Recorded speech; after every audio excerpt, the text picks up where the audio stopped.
In the back, if you wanted to, before we get started, you're going to see those same plans up on the screen here, but back there you have a little bit better chance to check out the keys and all that kind of stuff, and it might help you navigate when we get it up on the screen. So we're going to start in just 5 or 6 minutes.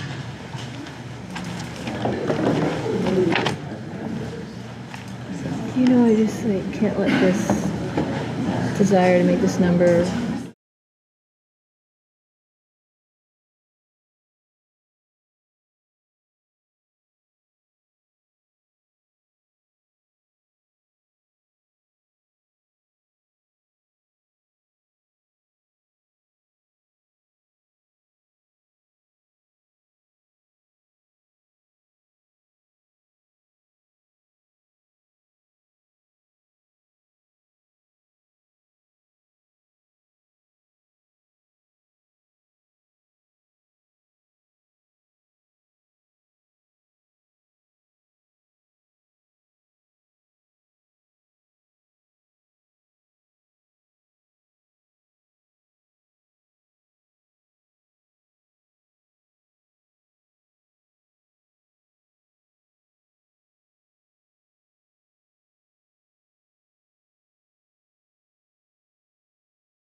On a beautiful Something July we'll evening.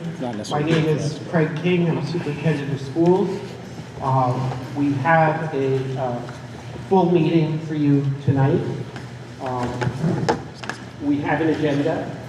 We're going to talk a bit, the chairman of the school board, Penny Collins, will talk about the vision of this project and how it ties into the school.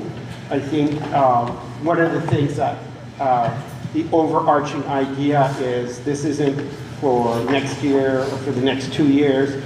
This is to serve the district for the next 40, 50, 60 years to come. So the children that are in kindergarten and first grade today, that their children will benefit from this project. We will have a presentation on the Maine Department of Education Air Quality Grant, which is a siloed independent project, but also related to this total project. And then we'll talk about the bond project proposal for athletic fields, stage, performing arts, and cafeteria. And then there will be financial estimates and impact from Mr. Feifel. And then we're going to have a question and answer period. So there will be 2 types of questions. We're going to ask that you come. This is our sound system for this school, so if you have a question or a comment, we're going to ask that you come up and use the mic so everyone can hear. And so there'll be 2 questions. Either a question we can answer right away, we have the exact information, we'll share it with you. Or if we don't have the exact information right away, we would call that a parking lot question, which means we're going to go back and research the question and get the information for you. And so without further ado, let me introduce you to the chairman of the school board, Penny Collins. All right, thank you. One minor edit, we do have a second one of these guys free-floating, I think, behind the projector for the Q&A. Oh, okay. So you will be able to, you don't need to go into the tripping zone here. So thank you for coming tonight. You picked a good night. It was much hotter last week, though it did add to the selling point that our proposed gym and auditorium would have air conditioning. So I'm Penny Collins, the recently elected chair of the school board, and prior to that I did chair the bond committee work. So this has been a bit of an ongoing project for me, though coincidental in the two roles. Later, Sam is going to cover some of the history on our projects across the district and our borrowing, so I'm not going to get into the history now. But our recent project was started about 18 months ago when the board decided to revisit some needed improvements that were put on hold by COVID. We had a listening session in April of 2023 with the public that really made clear the depths of the inadequacies of the district facilities, that gave us pause and said, let's start a committee, let's do this right and really get to the bottom of what the needs are. Instead of starting with a budget, start with what do we actually need in this town, these two towns, for the kids and the community, get those plans drawn up and go from there. So now we're at the point where we have some plans for you.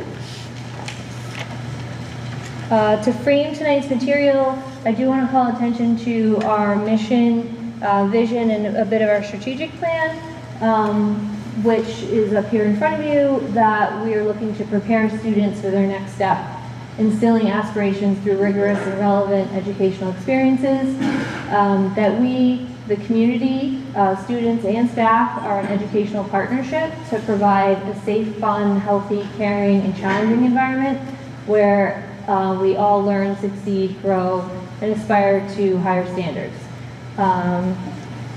Further, our third strategic goal from the plan we're working from right now is that all learners in MSAD 15 will attend schools that have high-quality indoor and outdoor facilities that meet academic, co-curricular, and other student service needs. So these are the spaces from which the bond committee sought to identify the needs, in addition to inviting feedback and input from the administration, teachers, parents, sports teams, the arts programs, and sought to stay focused on what the district needs and how we can reinvest in a 60-year-old campus to give our whole community another 60 years of growth and success. So after the presentations, I'm going to move it along here, but I'll come back to host the Q&A. As Dr. King said, we'll answer what we can on the spot, and we'll parking lot the rest. Yes, sir? I can't hear you. You can't hear me, okay. You got to speak into the mic. Okay. Would it be helpful to move this guy up?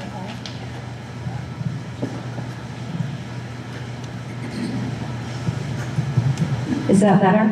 Yes. Okay. Good news, my comments were merely a test and not in any way significant.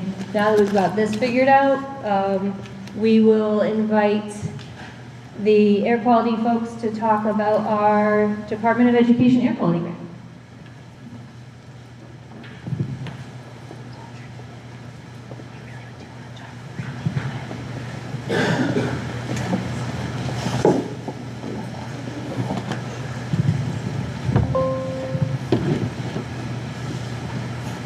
Good evening. Hi. Welcome. I'm Don Bresnahan. I work for an organization called BIMS, and to my right, your left, is Steve Ferguson. He's president of an engineering firm known as Eris. Okay, can everybody hear me now? Yes, all right, that's great. Wrong direction. So we're going to talk about this very exciting thing for the communities. It's it's called an SRRF, or School Revolving Renovation Fund Grant. And speaking of 18-month efforts, this is an 18-month effort to go ahead and get this grant. So we're going to talk about why this district in particular was awarded that grant. We're going to look at Steve's going to get into some of the technical details on what this grant will help resolve, and then we'll talk about what the financial appeal is to the local voter. First off, congratulations to all, because our grant writing team on your behalf actually finished first.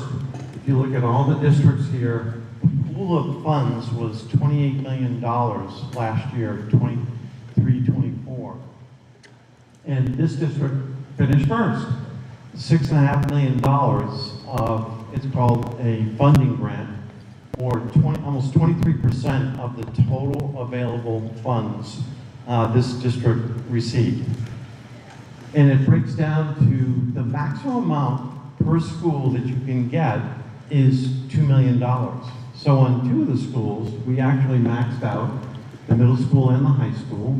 When we're a little bit less and done a little bit less than that, and that's because simply that the work requirements at those other 2 schools was less. By the way, in Russell, we did apply for a grant and it scored very highly, but to be fair, the Maine Department of Education could not give out more funding than they already had to this particular school district. So what is it all about? It's really difficult sometimes for Steve and myself to get everybody's attention, especially on a Monday night in the middle of the summer, when you're talking about facility and infrastructure. But one of the things is, I think all that might be teachers, staff, parents of students, that when you walk into a school, you're counting on air to be flowing, you're counting on heat to be there, you're counting on lights to be lit. It takes a lot behind the scenes to make that happen. So I see some of our facilities folks out in the audience, and they know about that. And one of the things about physical infrastructures, which I think you can celebrate, is that for a variety of the equipment that we're proposing to replace, and Mr. Ferguson's going to talk about that, generally has a lifespan of about 25 years. And the reason that the Maine Department of Education actually awarded this school district the amount of money that they did is that you're way past that. So congratulations for maintaining that equipment and keeping schools open, but they saw it as we saw it, that as a minimum, not as anything other than what would be considered a frilly project. This is bare essential.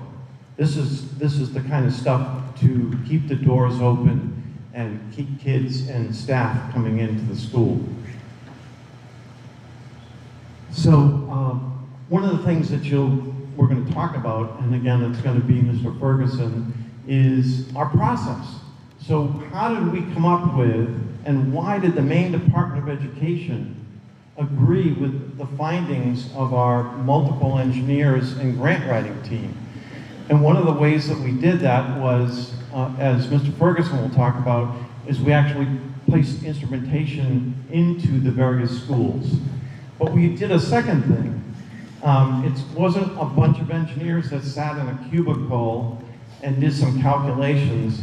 We actually, our service teams went out, and that's what you see here, opening up equipment. So when equipment is 30, 35, 40 years old, well beyond its useful life, that you can see that if you take some of the equipment apart. And Tom and I were looking at that great big air handler up on the wall there. That's an example of something that is past its useful life. Has served you well, but it's fully depreciated and it should be addressed. It's also, it's hard to talk about COVID and good, but one of the things that came out of COVID that actually was good is that it brought focus and attention to the need of ventilation air in our schools in Maine. And because of that, the Maine legislature passed a law, Maine School Law LD 705, that required schools to have adequate ventilation air. And what that does is that helps students learn by lowering CO2. Mr. Ferguson is going to talk about that. Lowers the spread and incidence of viruses, amongst other things. So there's all these codes that you're not compliant with that after you complete this work, you will be. So with that, I'm going to turn the microphone over to Mr. Ferguson, and he's going to go through some of his results. Steve.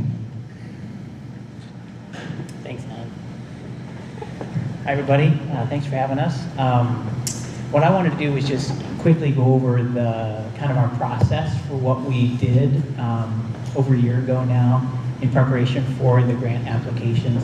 And as Don said, the bottom line, I'll just cut to the chase. What we found is that I apologize, you need to put the microphone closer to you. We kind of even closer. Okay. Uncomfortably close. Yeah. I'll just speak up to that now. Sorry about that. You have in your buildings aged equipment, but further than that, it's been maintained really well. We place these things called data loggers in the buildings to get a read of how effective they are. Because if they're just old, that's one thing, but if they're truly not effective, then that's the other thing. And so kind of jumping to the punchline, that's sort of what we found in the buildings was you have old equipment that's beyond its useful life, and we know that it's not working particularly well. So let me talk about this thing. This is a data logger. We placed between 40 and 50 of these devices throughout your schools. And this little guy, every 10 minutes, he takes a reading of carbon dioxide and temperature and humidity. We had these in your schools for somewhere between 4 and 5 weeks. And so at the end of that period of time, I took all that stuff back to the office and I downloaded all the data. And I can take a look at what the rooms that we had these data loggers placed in, how it's ventilating. It's a very clear sort of way of taking a look at it. And so, like Don said, we also went and looked at all the equipment, but this is really a more direct way of measuring the ventilation effectiveness. So after I download all that data, I start to produce floor plans that look something like this. And this is a floor plan of your high school, and you'll see the rooms that have colors were the rooms that we had data loggers in for that 4 or 5 weeks. And I just simply color on green, yellow, or red. Green is your carbon dioxide is below 800 parts per million, yellow is between 800 and 1,000, and red is above 1,000. Why 1,000? Why is that important? Don mentioned ASHRAE, the American Society of Heating, Refrigerating, Air Conditioning Engineers. That's my professional society. Engineers that work in facilities, that's the society they belong to. It's about 50,000 members in about 130 countries. And the ASHRAE's goal is simply to come up with means of doing mechanical systems in buildings right. And one whole arm of ASHRAE talks about ventilation and how are we going to do ventilation properly, how do we measure it properly. Well, that arm says basically that carbon dioxide for a long time now has been sort of a surrogate, sort of an indicator of ventilation effectiveness. And COVID gave that a whole new meaning, right? Before we were just talking about ventilation so that we could breathe well, so that the students didn't get sleepy, so that we could think effectively. That's the reason having fresh outside air is important. But COVID brought a whole new thing to it, and it actually is causing ASHRAE to sort of relook at how we do this. But what it did is, we all breathe out carbon dioxide, and that's what we measured. But we also, during COVID, everybody started to focus on breathing out other things, right? And I won't go into that, I think you all know that. So that's the other reason that ventilation is important. So that was sort of our approach. So this is the day in the life of a data logger, and I won't bore you with a lot of data. I find it really interesting, but most people don't. This is a single day in one-year rooms in the high school, and you can see the green and the yellow and the red. The red corresponds to 1,000 or above. And this always looks the same. It never varies. It always is nice and low at night, the carbon dioxide level. And then when the students start to come into the space, it starts to rise. And then it rises most of the morning, and then around 2:30, guess what? It starts to drop off. It's pretty predictable. But the key is how high it rises. That's always the thing that's most important about it. And this is just one of the rooms, and you can see we had a level of about 2,100, 2,176 parts per million. And in a room where you're trying to shoot for 1,000 or 1,100, 2,176, it's not good. It's kind of high level. So then, as Don said, we went and looked at the air handling equipment and the unit ventilators. And in your high school specifically, you have several different phases of construction. The first phase was built in the 60s, and you put energy recovery ventilators, you put ventilation in that. Last couple of years ago, there was none in there. But then the rest of the school was built, the bulk of it anyway, was built in the 70s, the mid-70s. So the equipment that was installed at that time when that part was constructed is still for the most part in your school. So that's the equipment that's reaching 50 years of life. So it's this combination of, ASHRAE says 20 to 25 years. You're at 50, great. But we know by taking a look at the data loggers that the ventilation system's not working particularly well. So, well, it's not working well at all. So that's the combination of things that we found during the study. So these are the unit ventilators that were installed. They're 50 years old. And what happens with the equipment is over time, the dampers start to stick, the valves start to stick, the coil becomes clouded. It's very difficult to clean this up and keep it running for this long. So. The other thing that I want to talk about is controls.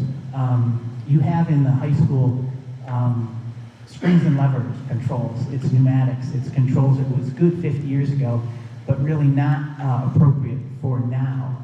With new controls, you can do energy conservation, which saves you money. You can also control ventilation more effectively.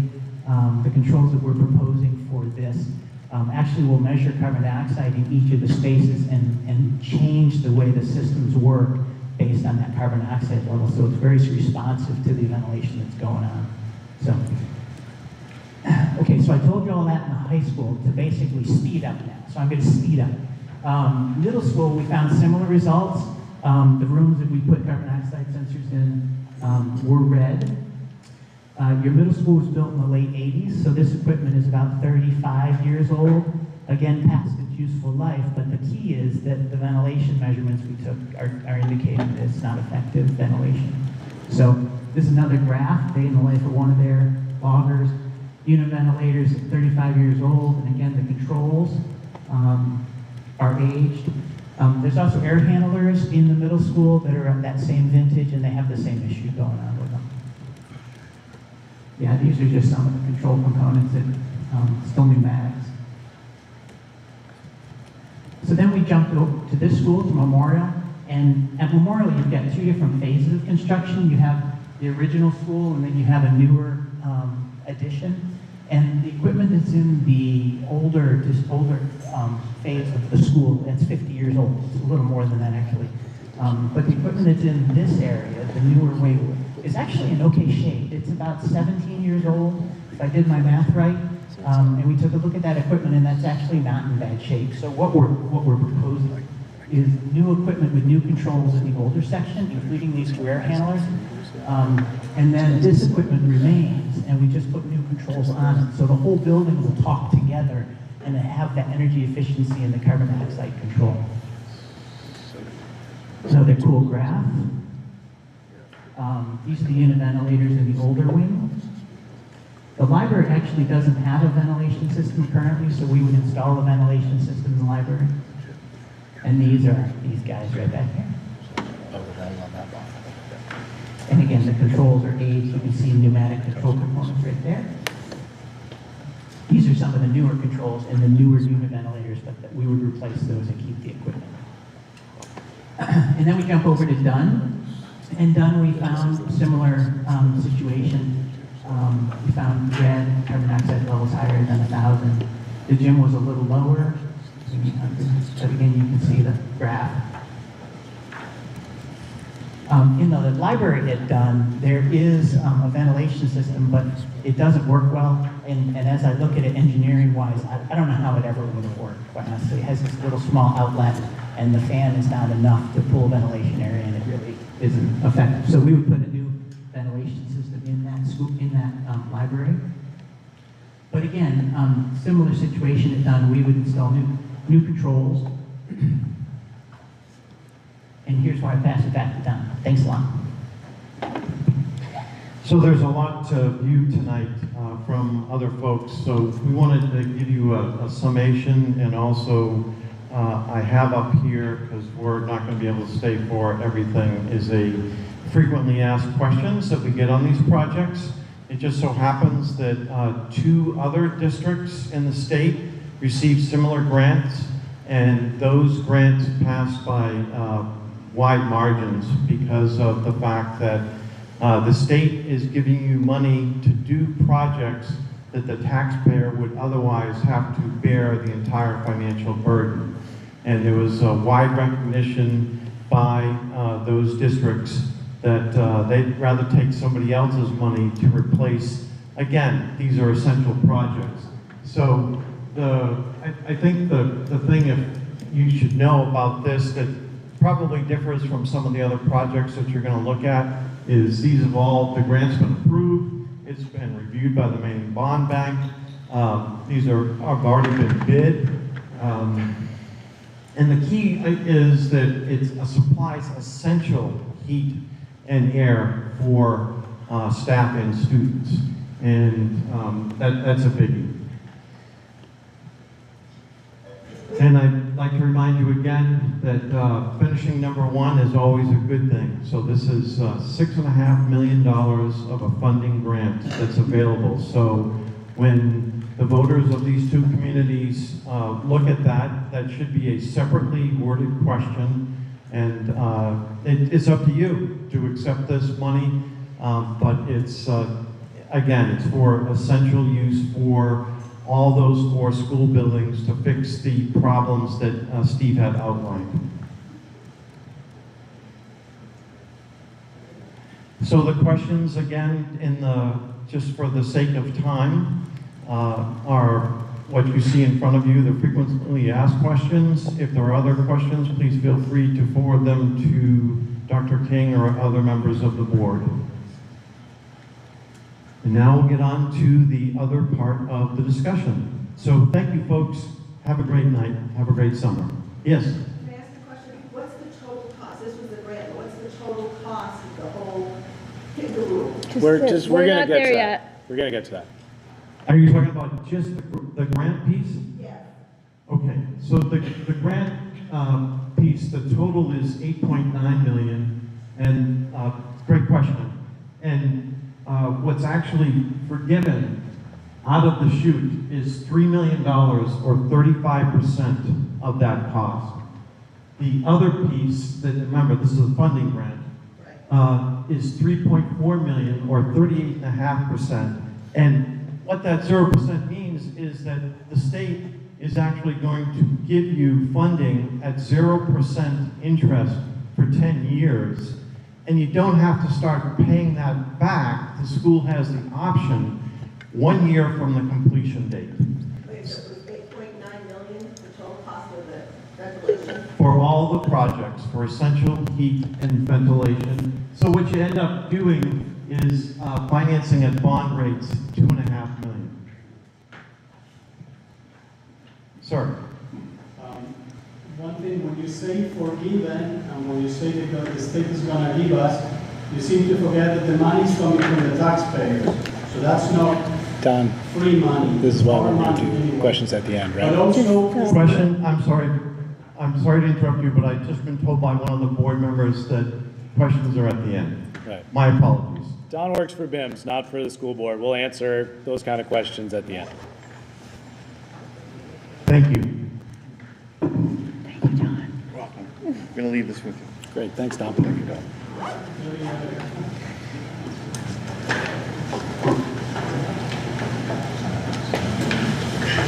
Don't forget your doctor. It's a handsome doctor.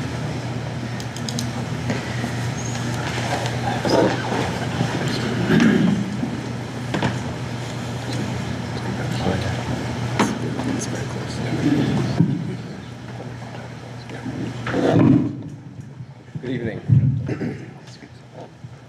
My name is Steve Crisafulli. I'm a landscape architect. You really have to almost touch him up there. My name is Steve Crisafulli, landscape architect with Activitas. We're a landscape architecture and civil engineering firm out of Can't hear you. Massachusetts and Maine. We've been working with the district since pre-COVID, as Penny said, on renovations and improvements to the athletic campus. With me tonight is Mike Johanning with WVRC. He's going to address the architectural components So we'll run through kind of the overall site plan. Mike will take over for the building, and we'll circle back on athletics and cost. So when we started, we took kind of a zoomed out view of the entire campus, not just the high school. So this includes the middle school and the new wooded parcel. We looked at everything from natural features, drainage, topography, wetlands, the vehicular and pedestrian circulation throughout, and all of the athletic fields, the conditions, and orientation. So as many of you have probably seen different variations of this site plan, this is kind of the current up-to-date iteration. We're looking at it tonight from kind of 4 pieces. The first 2 being the architectural additions with the auditorium and the gymnasium. Third is kind of the northern part of the site for the high school athletics and site improvements. And then 4 are athletic and site improvements for the middle school.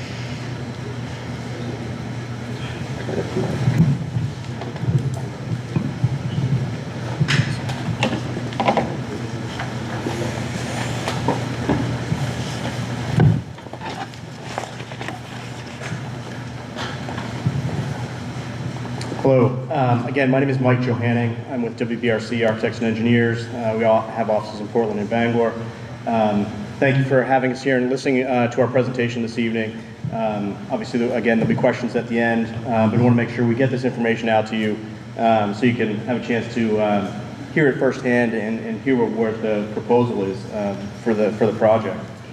As Steve was kind of going through the site, we're looking, here's the existing. Like, they can't hear Oh, you. you can't? It's gotta be right on your face. When you turn your head, you gotta bring it with you. Okay. Yeah, sorry, it's awkward. Sound is just disappearing into the ceiling, so So that's a testament to the acoustics in this room, right? yeah. We'll go with that.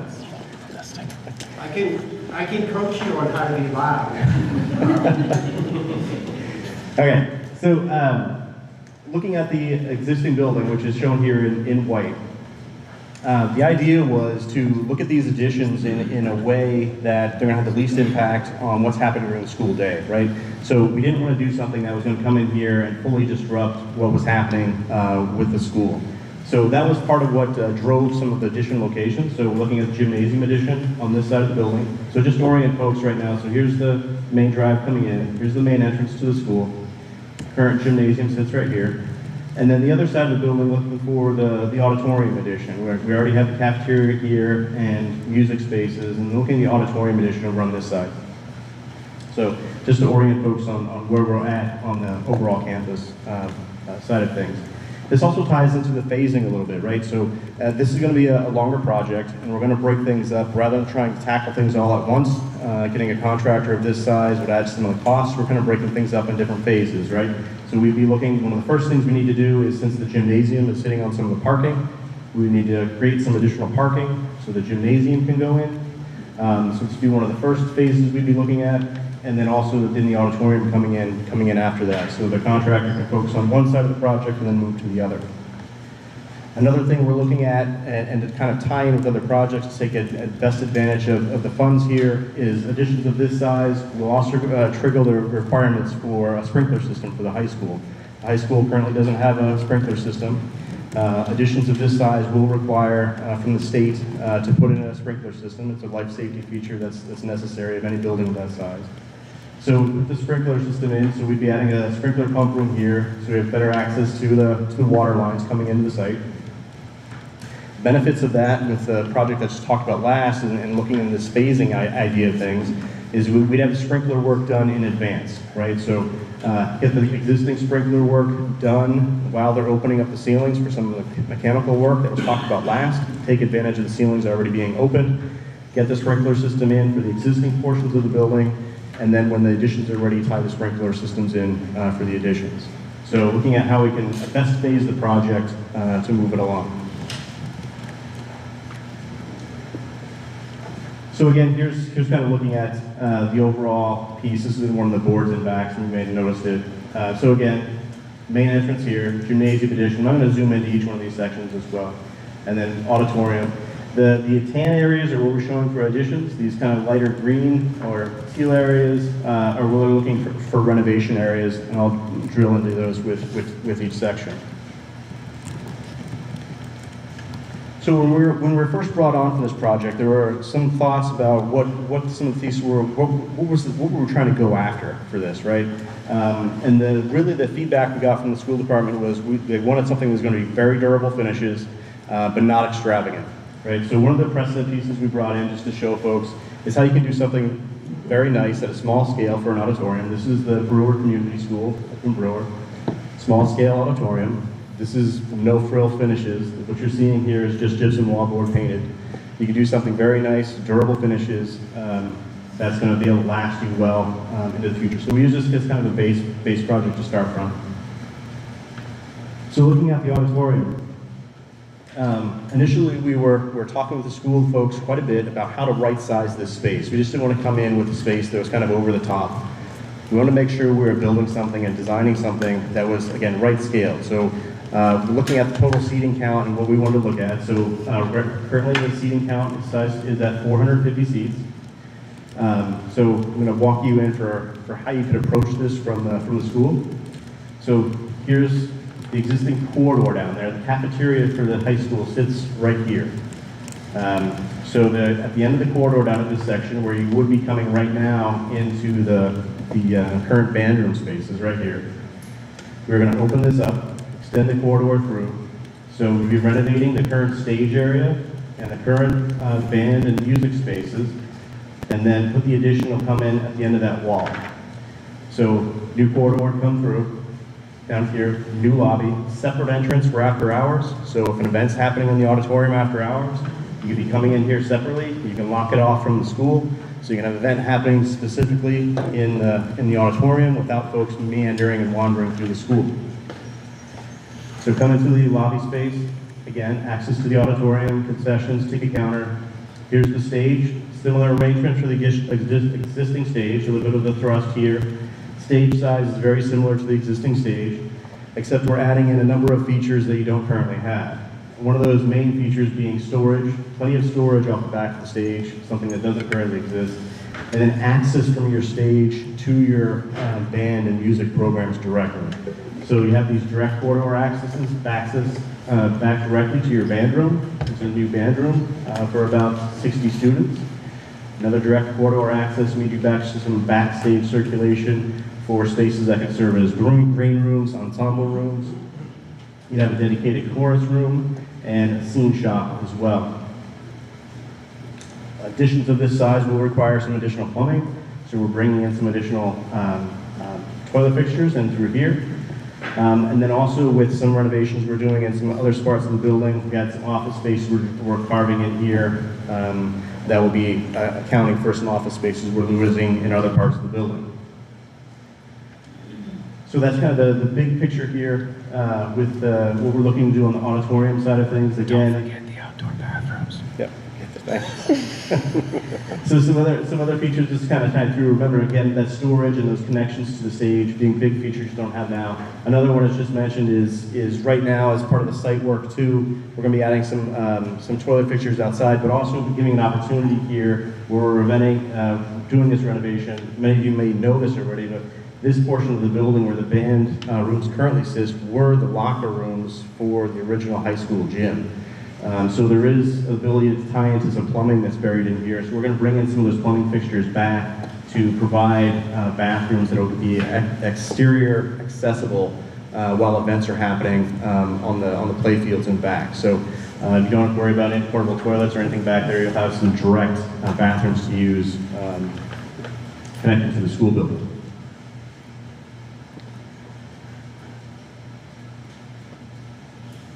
Okay, so moving and then along, so what the area I was just talking about was over in this area here. I'm going to move into what would be the renovations that would happen as a part of the current cafetorium space that's there right now.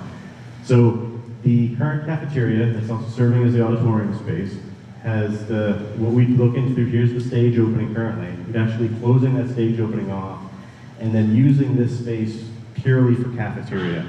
The more just renovations in this space, really light renovations actually, because we're going to take advantage of the recessed floor you already have, and really just look at furniture that works better for the space. Right now, there isn't currently seating that really works well for some of the built-in benches. So we look at furniture that can work in those areas a lot better.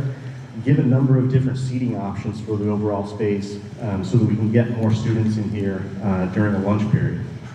Another detriment to this space is there's really no daylight in here. Folks that have been in this space, you really just have the windows and the door right here. Otherwise, it's a pretty isolated space. So the thought being is we open this wall up as much as possible, get some more windows in there, daylight in the space, make it a lot nicer when you're in there having lunch. Again, when we're looking at seating options, additional to tables, maybe put some higher bar height kind of tables along the window.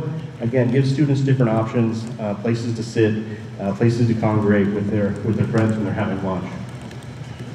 A big part of this change for the cafeteria will also be the serving area. So here's the serving area we're proposing. The kitchen right now is actually in pretty decent shape. The serving area right now sits about right in here, and we're proposing to do some renovations to extend the serving. The thought being is that we'd open up this wall here into the cafeteria as wide as possible. Right now, this is subdivided by a whole bunch of separate doors. We'd open it up as wide as possible to get and put a grill across there, so you could slide the grill gate open, have direct access in and out, and same down at the south side here. What that looks like in some more detail is, so here's that cafeteria space. Here's the current serving area right in here. That's the size of it. We're going to more than double that serving space. So the kitchen currently sits back through here. The idea being that we're going to open this up as wide as possible. That's still going to be the point of sale area, but give you some more space for that point of sale. And then on the corridor side down here, so here's the current doorway in and out of the cafeteria. We're going to create a new entrance over into the serving area. Again, use one of those sliding gates at that area to open that up as wide as possible, make it attractive to come into there. And then allow students to kind of come in with a different approach as instead of this kind of small line that really gets congested in there and makes it really unattractive for students to want to come in there for lunch, really open things up and look at more of a grab and go and scatter approach for the serving line. So instead of just straight serving line, it's going to be grab and go. So one of these stations could be a pizza bar. One of these stations could be a deli bar, right? So depending on what the student wants to do for food, they'll go directly where they want, and then to the point of sale, and then out. No more waiting in lines for your lunch. You have a very tight schedule for the lunch periods already. So looking at kind of getting around that, giving the students more time for lunch, and a more pleasant experience, getting your food, and then back out to the cafeteria.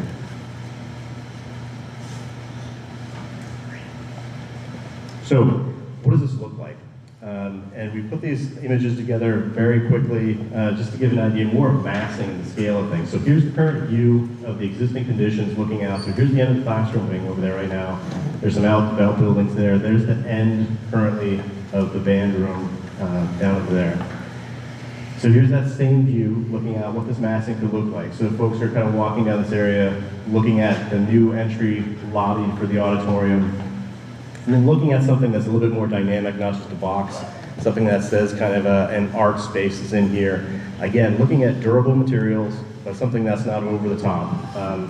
Maybe looking at some kind of fastening piece for the elevation, using materials that are already found on the high school, so brick and metal panel, possibly tying in some school colors with the glazing on the entry vestibule to kind of make it a little bit more dynamic as you're kind of approaching the entrance. Again, these are still concept pieces, so still in process. Feedback on these would be great. So switching over to the gym. So again, just to kind of look at folks from an entry point of view, we're looking at setting the gym entrance over towards this side of the building. So one of the reasons for doing that is access to locker rooms for what's happening on the field. So we know currently football is using these locker rooms. So this would give more direct access to sports teams to come over and use these locker rooms during sporting events. And what does that look like as we look into it? One of the bigger issues when we first looked at were brought in and talked about the project was really, you guys know all the issues there at the high school gym. The court lines are very tight. Your bleachers are right on top of those lines. So creating a space that really is just meeting NFHS court requirements for sizes, right? So this is a view inside the gym at Hamden Academy. This is really no frill space, right? This is a base gym for a high school, a pretty standard space. Again, a lot of no frills, just meeting the base requirements for a state standard high school gym. So looking at that, there were a lot of discussions about how many seats do we want to have in the gym.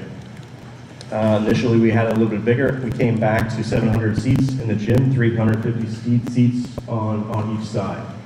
So this is the gym court, the basketball layout using the NFHS high school requirement setback court lines. Pretty straightforward to get you to the size of the gym. We'd also be looking at the gym having a center court divider, so you could have 2 practice courts on each side of that divider. Also looking at setting the gym up, some of the parameters for that being volleyball. So the structure height inside the gym would be set on meeting volleyball clearances for NFHS, just meeting base requirements. So support structure for the gym. So again, to kind of locate you, here's the existing gym over here.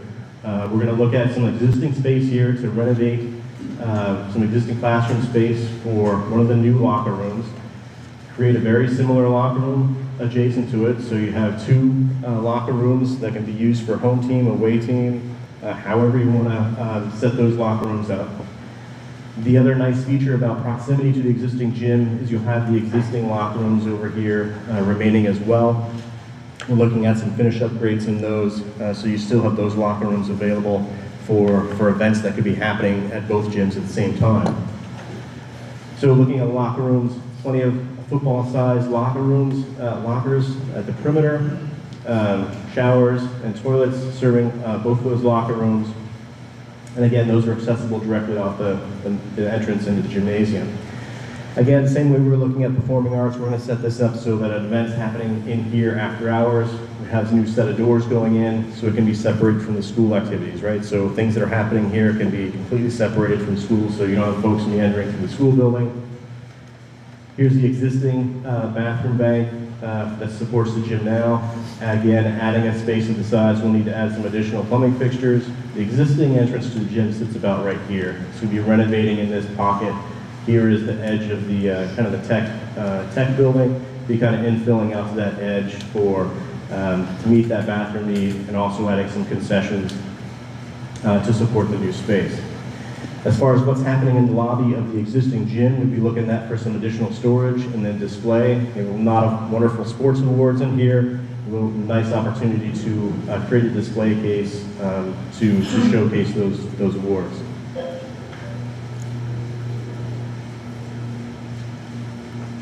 And what does that look like? So again, we put together a concept view. So here's the existing view right now as you're kind of coming up the main road there and the access drive. So here's the end of the classroom wing.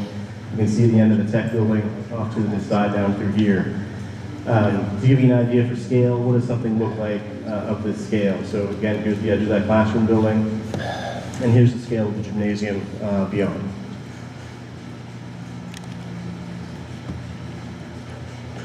With that, I'll hand things back over to Steve.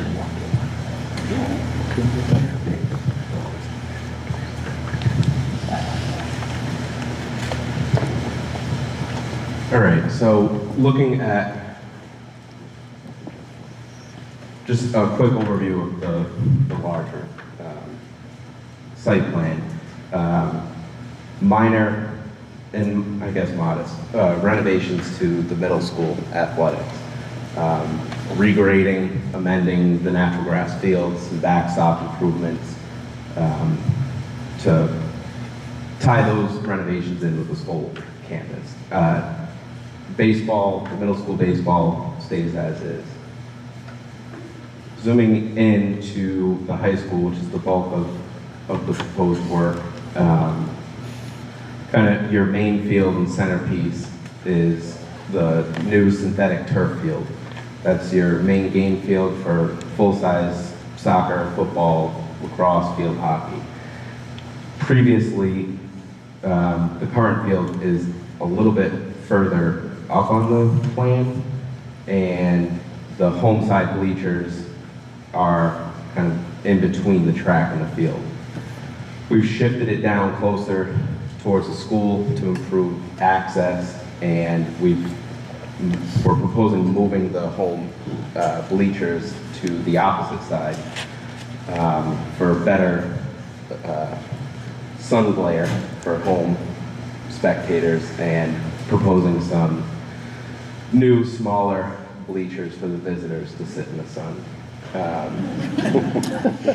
With that shifting down, it opens up a little bit larger of a space behind to, again, regrade, amend those fields, improve the drainage, which you can now fit a full-size soccer, a 6v6, and you can really line that however you see fit.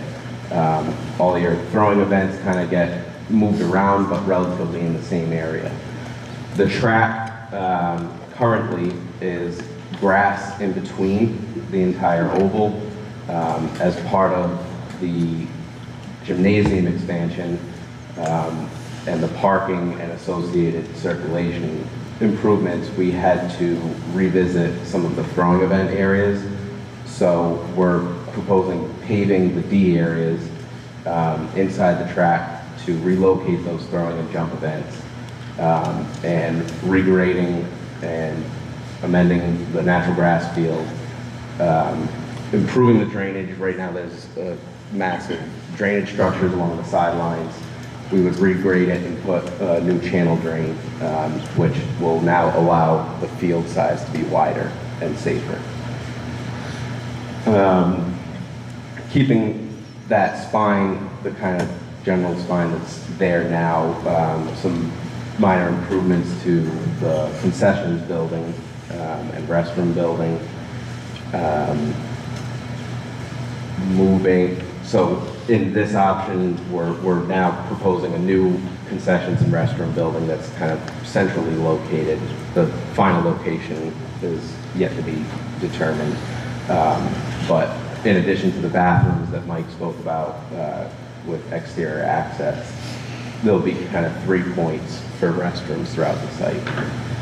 Softball was currently, the orientation is kind of left to right, home plate to outfield. Both softball and baseball have been relocated and reoriented to the optimal orientation. They were both previously one of the worst orientations with solar and sun glare directly in players' faces. This baseball field goes into the new wooded parcel. It allows full-size high school baseball and a full-size soccer field for fall use. Putting these two together kind of creates this other portion of this campus, keeping the baseball, softball in their own kind of quad. Connecting everything together are a series of parking improvements. As Mike noted, we need to move some parking to get the gym going, and as a whole, we are adding 190 spaces. That's a total add. It's not replacing some of the old. Even with replacing, relocating, we're still adding 190. And then just above this larger parking lot, that's kind of the new connection between the athletic campus and the school. There's a little grass area that serves as kind of a multi-use natural grass field for PE classes, youth soccer, any kind of club use. And it also serves as a location for the new septic system that would be required for the building improvements. And then just looking at the circulation kind of with the parking. The yellow is kind of following your existing flow of traffic, new connections within the parking lot, expansion areas. And then the pink arrows are your pedestrian circulation. So your connections down either side of the main field, out and around the baseball, softball area, and then connecting it in between to really give it a campus feel. And then a connection out to Route 26 in that crosswalk. And then I'll turn it back to Mike to talk costs.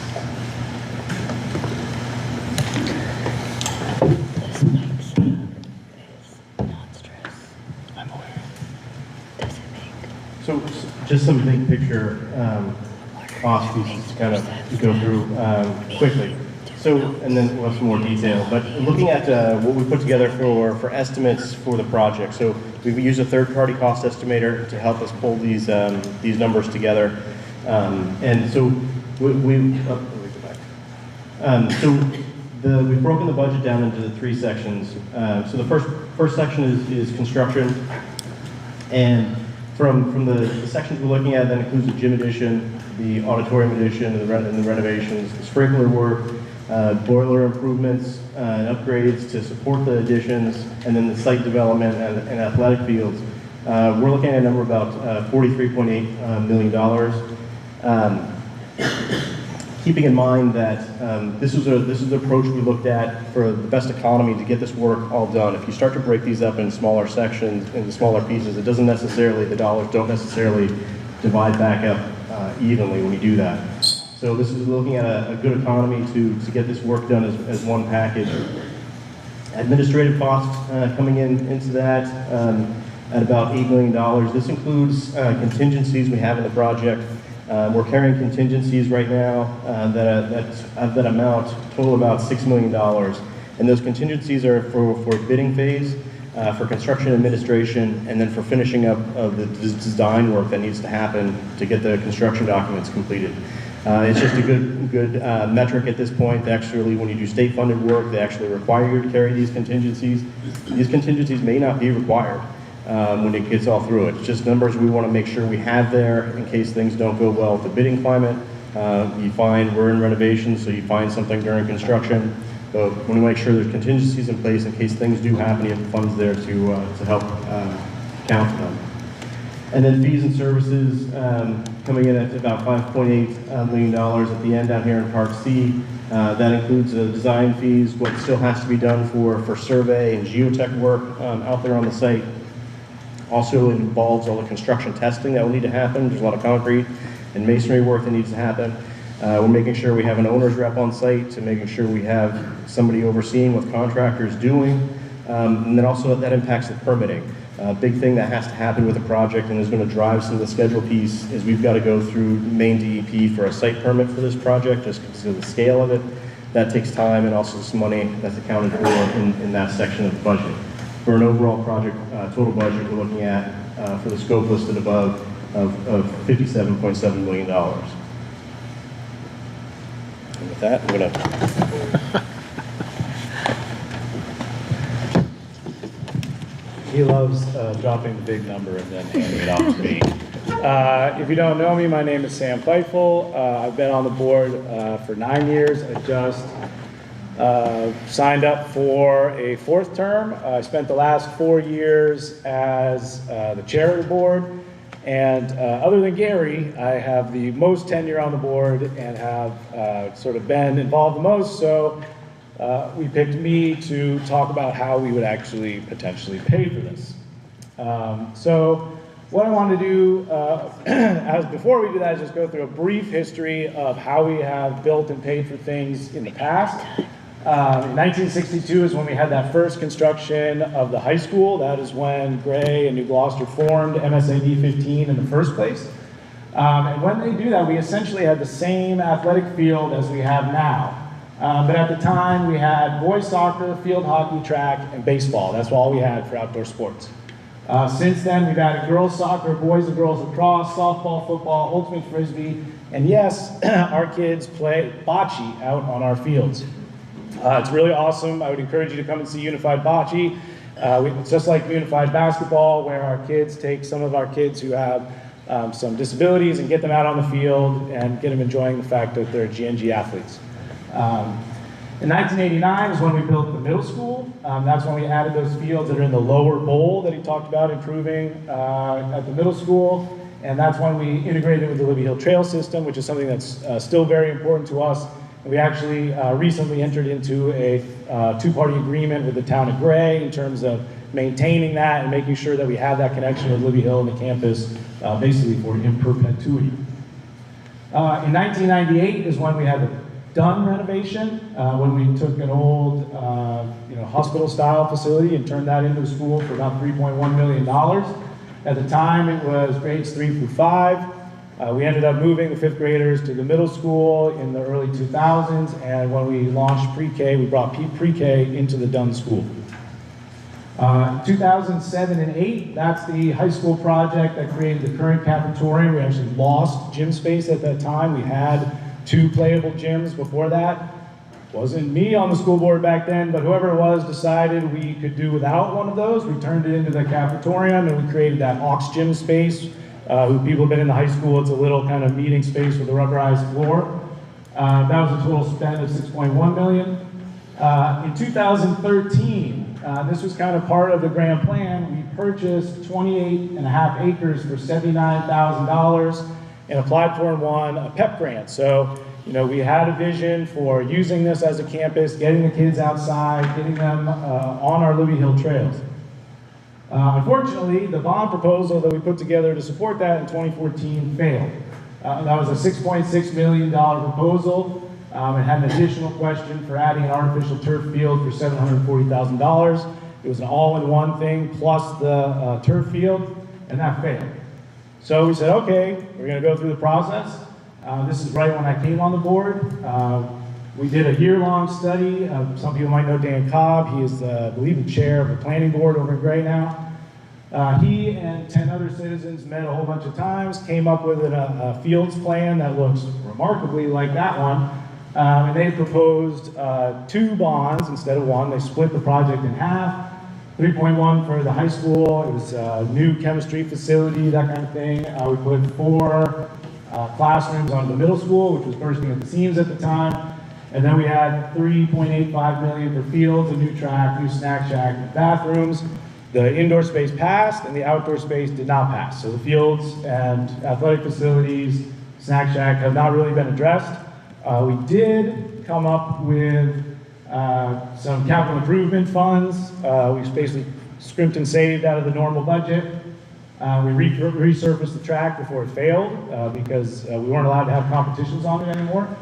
And then we did, I just want to, as an example, spend $150,000 on replacing that middle school baseball and soccer field when it was resodded for overuse. So there are costs associated when we don't invest. 2019 through 2023, we did apply for, excuse me, and received a $660,000 federal grant for a lot of the security improvements we wanted to make. We now have new access control systems and camera systems at all of our buildings. That was something that we originally, in 2018, before the pandemic, thinking we were going to put in this bond package. Actually, we had to go out and find a new way to do it because we really felt like the access control especially was going to get us in trouble.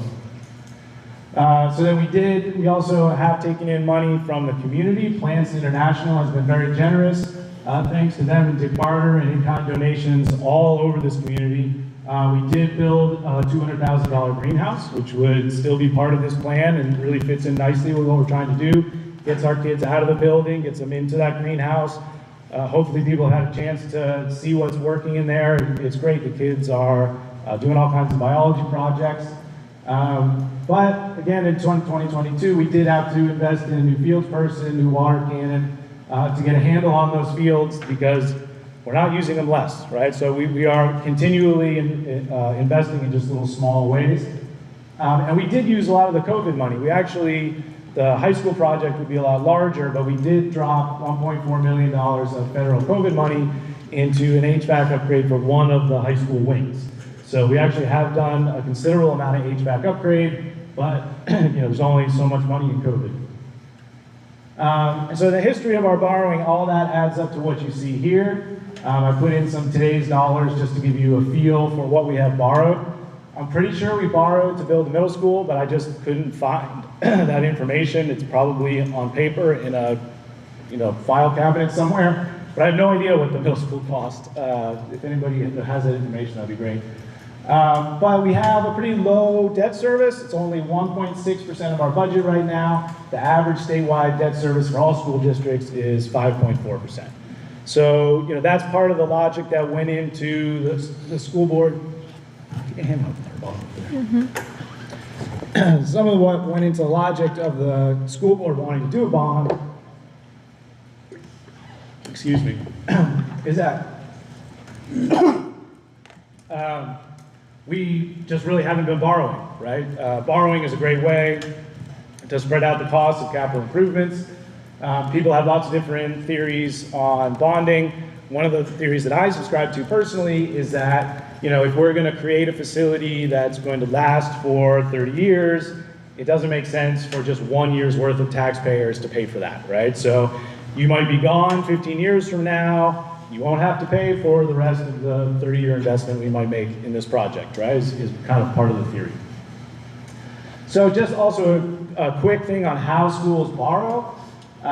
Based on the plans and estimates you've seen, now these are not going to be final because you have to spend money to get really detailed plans, right? So we're giving you the basic plans and the estimates that we believe are as close as we can get without spending a bunch of money on engineering. The towns would approve amount that we can borrow. You're not approving the exact plan. You're saying, okay, we've seen the plans, we understand the estimates, we are going to authorize you to borrow this amount of money. And when he talks about contingency, that's saying, we're also going to ask you for that extra $6 million authorization. We hope we don't have to spend it, but we don't want to get 85% of the way through the project, need $3 million more, and then have to come and get another authorization for that, right? So there's always that contingency in there. Could be product costs go up in a hurry. Could be that we find something underneath when we go to do the septic system. We bake that contingency in there. So we try to make that bond authorization kind of a worst case scenario. For instance, in the most recent bond in 2017, we had about $150K left over, and that helped us, we threw that right into the next year's revenues for our budget. Also, we issue these through a financial institution, but we also are using the main bond bank for that 0% loan. And so we would actually have to have different loans with different people, right? So we'd have the 0% loan with the main bond bank. We'd have a normal percent loan for the rest of the HVAC project with someone, maybe the same place. And then we would probably have 1 or 2 or maybe 3 bond issuances for the rest of the project, depending on when we wanted to borrow the money, right? So we could borrow the first 10 million because we think maybe the rates are going to go a little down, then we don't need it right now, then we can borrow more later, right? So that's hopefully what our CFO and our financial institution partners are helping us with. We don't have to just take out a big, $62 million loan and see what's what, right? And it's also, one other thing, it's not like your mortgage where you pay like a tiny little principal and then you pay all the interest in that first year and then your interest goes down. For municipal bonds, you pay a flat amount of principal every year, and so your payments go down over time because you only have to pay the interest that's left on what you borrowed. So the most pain, it's not the same payment month after month after month. The pain starts early and then gets less and less and less as you go down. So you're going to see me talk about an average over 10 years. It might be more in those first few years, and then it's less in the last years, but I'm trying to give sort of a picture of the entirety of the project. So also, one of the other reasons we think it's a good time to borrow is that this is our current debt schedule. You'll see it goes very low after we pay off that last 2008 loan. So after the 2027 year, the 2028 year, and 2029, we have very little debt. And you also don't have to make that first payment. Don mentioned it, but we were talking about it as well, is that you don't have to make a payment back for a municipal bond for up to 2 years after the issuance of the bonds, right? So we think with some capital money that we have on hand. We have about $3 million in our capital fund, plus some creative financing. We think, we can kind of get it out to that 2029, kind of ease the pain, right? But what you're gonna see next is no pain easing whatsoever. I'm gonna kind of give you the worst case scenario because I don't know what creative things the financial people and the CFO can do, right? So I think it will be better than this for those reasons I laid out, but I'm gonna give you kind of the big numbers. First of all, I always want to be really clear on the HVAC, right? Because this has raised some confusion. He said 8.9 million. The graph he gave me said 9.03 million. He's a little bit of a salesperson. I bet he brought it down to 8.9 because that sounds better than 9, or I don't know what's going on. But this is the graph that he gave me. And you can see that there's 3 pieces. This part right here, 3.8, we pay 0. Never pay any dollars on that. This one right here, 3.4, we pay back over 10 years at 0% interest, right? So we just take it up, divide by the number of months, pay it out. This one is what's above and beyond the grant, right? So the grant is these two together. That's why it's called a funding grant, because some of it is money and some of it you have to sort of pay back. And then this last piece is the above and beyond, and that would just go to a normal bond. But on this, we do have a cap of 15 years, and that comes from the state, right? So that's the longest that could be. So just putting this HVAC part 1 and 2, right? One of them would create about 340K in annual spend. One of them would create about 210K in annual spend. And you can see that with the total interest, the second number, 2.5 million would generate $660,000 in interest costs, right? So that's the difference between a 0% loan and even a 3.25%. And the way I got that is I just Googled average current rate for municipal bond, right? So that's not any magic. Hopefully we can do better than that if we're shopping around. And so that gets you, right, that would add about 1.67% to our budget. Very reasonable. The HVAC plan is just as Don said, a pretty good deal for the towns. Okay, now, much larger number, right? This is a big number. If we did everything that you saw in terms of fields and school improvements that's out there, and it's estimated, I go on high side, about 58 million. This one, because of the size, we can go out 30 years. Obviously, you pay more interest if you're out 30 years, but the monthly payments are less. The average annual payment gets to be about $3 million. The total interest on that is $32 million, which again is a very large number. I'm not saying it's not. And that would be about 9% of our current budget. Right, so all things told, it'd be about 10.6%. I rounded that up to 12% of our budget would be that debt. And our average annual payment in the first 10 years is about $4 million. Right, so what does that mean for the taxpayers of Gray and New Gloucester? Right, I can go through the funding formula in more detail, but the short story is that for every school district dollar spent, the town of Gray spends 66% of it, and the town of New Gloucester spends 34% of it. It's a good deal for New Gloucester, if you ask me, because you have about 45% of the students. And so I just took that $4 million and I split it up in the first 10 years. Gray raw dollars would have to pay about 2.64 million. New Gloucester would have to pay about 1.36 million each year. And the mill rate there effect would be about 2.2 for Gray and about 1.79 for the town of New Gloucester. If you are not like an awesome mill rate calculator, just doing the basic math based on the tax bills that I've seen, right? We haven't actually had our assessments this year, so, again, I rounded the numbers a little bit. But, they say that the median home, meaning half of them are more valuable and half of them are less valuable. The median home in Gray and Gloucester is $350,000, which would create an annual obligation all in for everything at about $770 for the people of Gray and about $627 for the people of New Gloucester. And if you want to back of the envelope this yourself to think about, hey, what's right for my household and my family? Again, this is, very broad strokes, but basically for every $1 million that we borrow, it's going to create over a 30-year loan So it's different if you have different terms. It's about $10 to $12 a year on your average home, right? So if we borrow $10 million, that's going to add about $100 to $120 to the average tax bill. So that, you know, we're not necessarily saying, this is not something that we're putting out to a vote yet. We're going to discuss all of these findings at our school board meeting on Wednesday. What we're really here to do is figure out what you guys think about this, right? We didn't say, oh, we think the taxpayers of Gray and New Gloucester could stomach about 25 million. Let's see what we can get, right? Because we didn't want to set some number, right, that would limit us going forward. What we decided to do is convene this committee, have them look at the needs, look at all the data that we collected for the strategic plan. We did 40 different focus groups for the strategic plan that include families, staff, teachers, members of the community. We had this bond committee which met 4 different times and looked at each different part of this plan.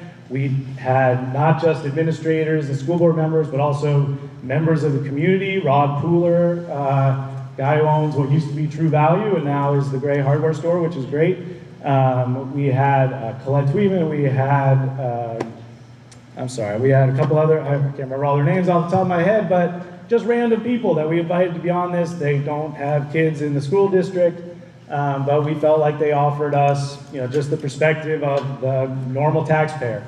They helped put together there's a document you can get on our website, msad15.org. You scroll to the bottom, school board, you'll find the link. They produced, what is it, a 30-page document that outlines all the studies they did, all the needs assessment they did, and why all of these things are needed. They gave that report to these guys, and these guys produced initial drafts that we refined down. They'll tell you that we said, it needs to be smaller, it needs to be tighter, that doesn't seem necessary, right? So we feel comfortable now putting this in front of, we had a session last week in Gray, now putting it in front of you here in New Gloucester. You know, we think this is what our needs assessment says allows us to meet the promises that we've made to our students, and we need feedback on, you know, what you guys think makes sense, what you know, you think you and your family can stomach, you know, what you think of the process. We're open to any and all feedback, and we're also here, Penny and I and Gary and the engineers, to answer any questions that you might have about how we came to the plans we have today. So that's the end of the presentation part. There is a mic that's right behind the projector. Please let us know your thoughts or ask any questions. The floor is yours. Just come on up. Can I just stand and yell and everybody hear me? I mean, If I have to do this with the mic, I think it's only fair that you do. Teacher, I can talk loud. I am a singer and performer with the world famous Grassholes, and even I have a mic, so. I'm just curious, one of the things you didn't mention was timeline. I heard the construction would take place in 2 phases. I know that all the financial piece has to be added, but from the start of construction to end, what does that include? You can't hear.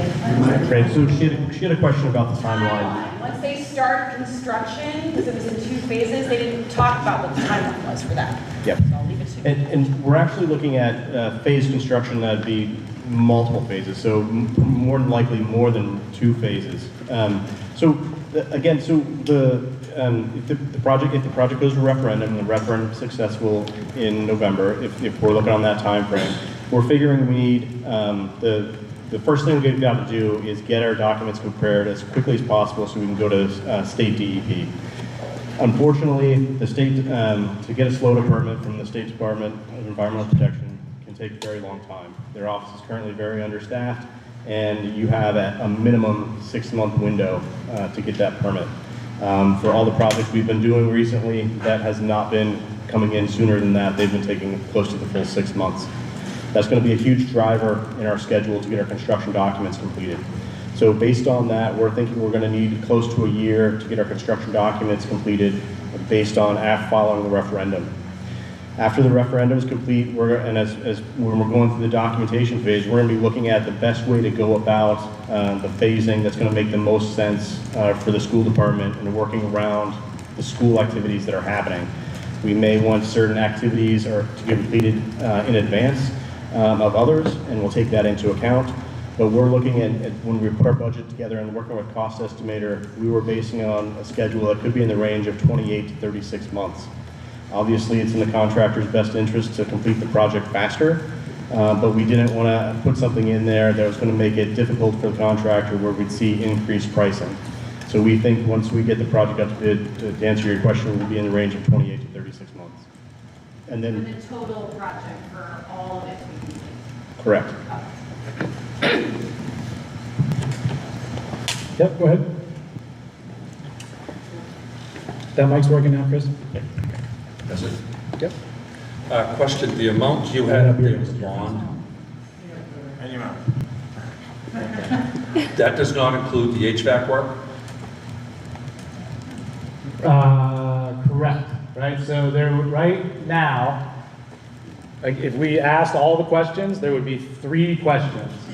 There would be that HVAC part 1, do you want to borrow this 3.4 million for 10 years? Do you want to borrow this 2.5 million for 15 years? And do you want to borrow this 58 million for 30 years? So it's 58 plus 2.5 is 60.5, plus 3 is, 64.9, 65 million tops. So the impacts that you show up there to the taxpayers, does that include? Oh, yes. So that 4 million, that's total if all bonds approved, it's an average of 4 The million. HVAC too, that's. Yes, that's the whole thing. Right.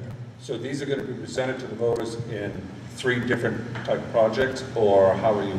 So that's something that the school board's going to talk about on Wednesday. We haven't made that decision, but these 2 would have to be separate, right? So that at minimum, we would have 3 questions. But I think the school board is going to talk about, while, the engineer says that we lose some of that, benefit of scale by doing all the projects, together in terms of some of the engineering and that sort of costs. One thing that we are looking at is if we could break that apart, could we say 1 question for fields, 1 question for the gym, and 1 question for the theater and cafeteria, which kind of has to go together. That might be something that we decide to do, and I would absolutely be interested in feedback on that. All right. And when do you think this will be?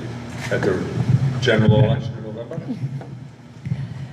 Yeah, so that is a question we are hoping to answer formally at our board meeting this week. We have met with town clerks. From the get-go in the bond project, I've said we'll do the next right thing. We'll take as long as it needs, but we'll get it to people as soon as we can.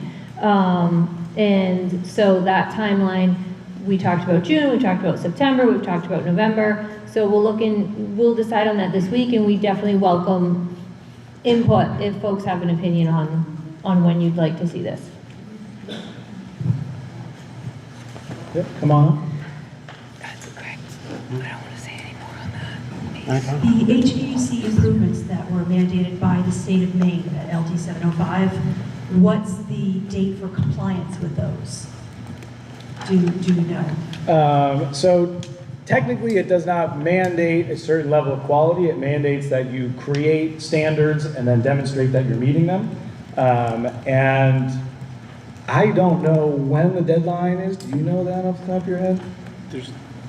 I'm not aware of any deadlines associated with, there's a window for when the money is going to be spent, Right. but And what is the, what is the deadline on when we have to accept or decline that grant? Right, so we actually just got an extension just to make sure that we could do it if we wanted to the November election. So that's our deadline right now. After the November election, it's take it or leave it. And then we have until we just got an extension to September of 2026 to spend the money. Thank you.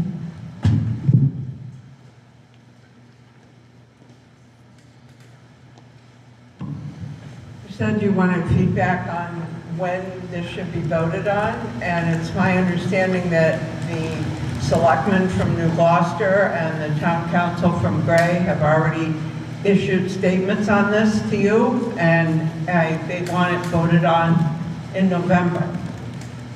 That's true. That is what the towns of Gray and New Gloucester want us to do, yes.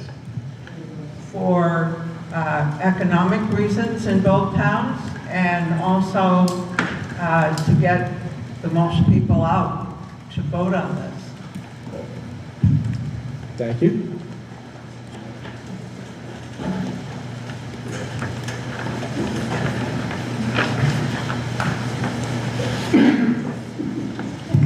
Hi. Just a couple questions that I don't really know about much about turf. Yep. So I just did a little research, and that was from fieldturf.com. Yep. Okay. how about There you go. this? You gotta do that. All right. So it was, it said on the app, or the field.com, there was a periodic cleaning required once a week on all turf. I was also wondering if it's a concrete base or a hard packed ground. It would be a crushed stone. It would be a crushed stone. Concrete. And then also the turf, it said it needs to be replaced every 8 to 10 years. Yes. So those are all good questions that we've asked. We asked Activitas to do a cost-benefit analysis for the field turf versus just normal turf, right? And so for the first 10 years, the field turf is cheaper. Then around 10 or 20 to 12 years, if it fails, we would have to invest maybe another $1 million to reinstall it, right? And then it would take another 10 years to kind of match the even month. So I would say that the turf field is definitely more expensive because it does expire, right? The other cost-benefit way that they, yes? It's not, that's not. That's what you put on the No, slide. it wasn't. No, all right, well then, Can you take that? go ahead. The turf has a higher upfront cost You can help out. to get that field in. The actual maintenance costs of a natural grass field day to day and annually are a lot higher.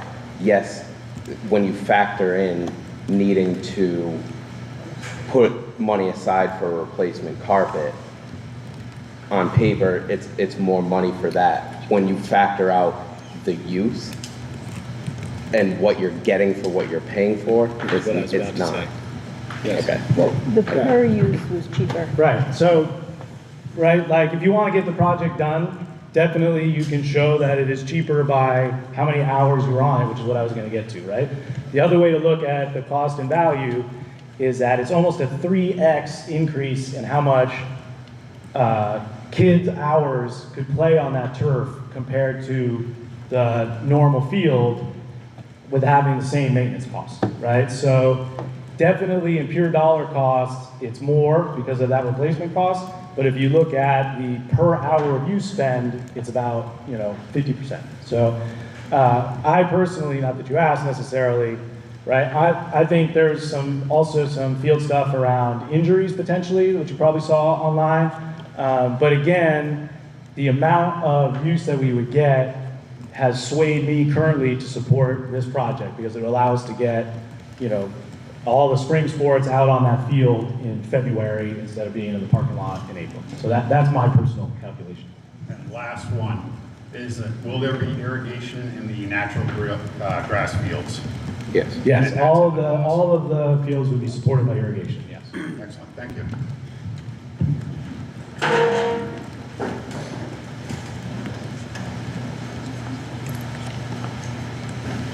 So I recently heard Falmouth just replaced their turf for the amount of $3 to $5 million for the replacement. That was only 10 years that the turf lasted.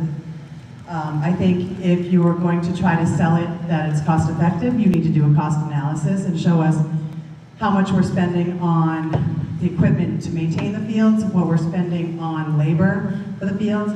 Because if you really want to sell the turf to the people, you need to show that there is actually a cost reduction in that. And I don't think that there is. We do have the slides that lays all that out. We thought it was a little bit more detail for tonight, but that will definitely be, if we go to referendum with the turf, that would definitely be in there. I didn't get the size of the Performing Arts Center. How many will that seat? 450. 450. And the parking that's near there, is there much accessibility for the parking, or people with handicap going to have to walk a long way to get there? Well, it'll have to be ADA accessible. I'm not sure exactly on the, there are some regulations around it. Yeah, we'll be required to meet accessibility requirements for putting in accessible parking spaces within a set entrance, so there's major entrance pieces, so we'll definitely have accessible parking. Okay. Will that be as well for the fields? I noticed the baseball field was one of the farthest fields to walk to. It's probably one of the biggest attractions. Yeah, we'll definitely, we'd make sure we spread the accessible parking out around the entire site, so for ease of access for the whole project. And then, are we going to be renting out our Performing Arts Center to other places to rent? And if so, is the money going to come back to the taxpayers, or does it go someplace else? So any money that comes into the school goes back to the taxpayers 100%. Absolutely. So this is a question we got in Gray as well, right? Part of our whole philosophy on the board is that we want this to be a community resource. So we have had to be, for example, really protective of our spaces because we don't have very much of them. Yes, the Fiddleheads Performing Arts Center, if they want to do a play, I think, what was the cost that we had for Fiddleheads, like $5,000 or something like that? $7,000. Yeah, $7,000 to use the cafetorium. We could squeeze that in. We could probably do more things like that in a new space that was a little bit more flexible. Similarly, we want Patriot soccer on our fields. We've had to be really, really protective of them if it rains at the Columbus Day weekend, because we're barely hanging on as it is. If we have a field turf field, we're going to be absolutely get on the schedule and let's start using it. And the other fields will be a lot more durable because we won't have to use them as much as well. So we want to invite more people onto our campus. For instance, something that's not on here, but the town of Gray has brought to us, we think it's a little bit early, they would like to put in a new pump track. I don't know if people know what that is, but it's like a skate park for bikes that they want to put at the base of Libby Hill. We would absolutely want to do that and bring more people in. And that little parking area right here, right, that is where we'd be able to access that back part of the campus that we really can't access right now. And that pump track, they actually want to put it right next to there, coincidentally. They haven't even seen these plans yet. So 100%, we bought this 28 acres of land for a reason. As a community, we want to start using it, and this would allow us to do that. And the other concern that I have a middle school student, and I bring him to school 3 to 5 times a week. And the traffic situation is horrendous, and I don't see any improvements on traffic. There's still only one entrance and exit on Route 26. I don't know why the school board has not looked at trying to acquire other properties to cut in off 26 on another way, another route in, because I do know you build it and they will come. You're going to be attracting more people, and there's no fix to the traffic solution. So we wish we had more control over the traffic solution. You're 100% right about that. We're working with the Department of Transportation as much as we can. We are exploring purchasing land and new exits. So one thing that we didn't point out here is that we did get a grant to support this new right-of-way right here. So we own this piece right here. The grant has been awarded from the federal government. There will be a new crosswalk here that gets people walking access into this part of developments. There's like 300 houses back here. And this would also now be an emergency exit. We're not going to use it for normal traffic, but in case of an emergency, we'll have gates here and here. We'll be able to drop those gates and be able to at least get emergency vehicles in if we have anything like that. So that's a security piece. And then way up at the top, there's another piece of land up there that the town of Gray and we are looking at that may allow, and this is, it's kind of irresponsible to talk about because this would be a ways in the future, but it may allow an access that would come back in here and tie into this. So we've thought about it and looked at those. Believe me, I drove my kid to school for the last 4 years. It's as bad as you'll make it out to be, but we are looking at that, and we do think that this campus setup sets us up for success in the future. And just one last thing, my other concern as a taxpayer is that we're outgrowing our schools currently. We don't have enough classrooms to accommodate all of our classes. This past year, our teacher taught art right here in the gymnasium in the corner. So my concern is that we're not investing in what we actually still have to make it better, and we're just going to be going out and spending money on something else when we really should be putting it into our buildings. Thanks.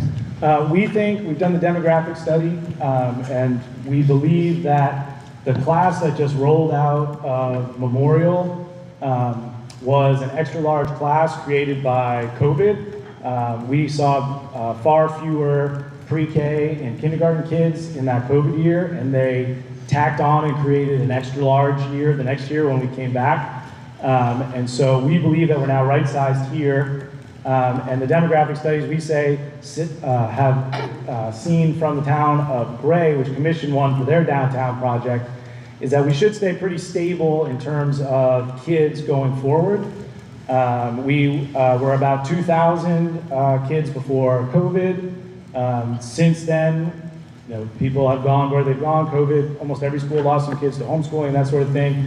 We've been leveled out at about 1,850, and our demographics say that's probably where we'll stay. But absolutely, it's a concern to make sure that we get that right. Hello, Hunter Johnson from Gray. I'd just like to thank the school board for putting this presentation together. I just have some few comments, questions, and concerns about this whole bond. Keep it right up on the map. We really quickly talked about the turf. I've played soccer my whole life on turf. I've also played rugby on turf. If you ask any athlete, they probably will tell you that they do not like turf. Rates of turf burn are actually higher on turf than grass. The chemicals in the tire that goes in the infield is actually worse for you. There are a lot of studies coming out nowadays about that. So we talked about, the youth programs using this new turf field. It's very concerning to me because studies show that it's actually worse for those young children. And for me, it also goes against the school board's vision and mission. You guys say you want to create a caring environment for your students and challenge them academically. To me, that's personally not that caring. You're risking them more. The other biggest thing is injuries. You talked about that, but injuries are 10 times higher. There are studies that show it's much higher on turf. Concussions are way higher on turf. The point being is on grass, when your head hits it, the grass absorbs it. When your head hits turf, your head bounces right back up very quickly, and it's not good for you. The other thing we quickly talked about, it lasts about 8 to 10 years before you have to resurface it and all that. But the problem is once you go to artificial turf, you cannot go back to grass. Studies show that once you put that turf in, it takes years and years to rebuild that soil that the grass was on. So that's just a big problem to me.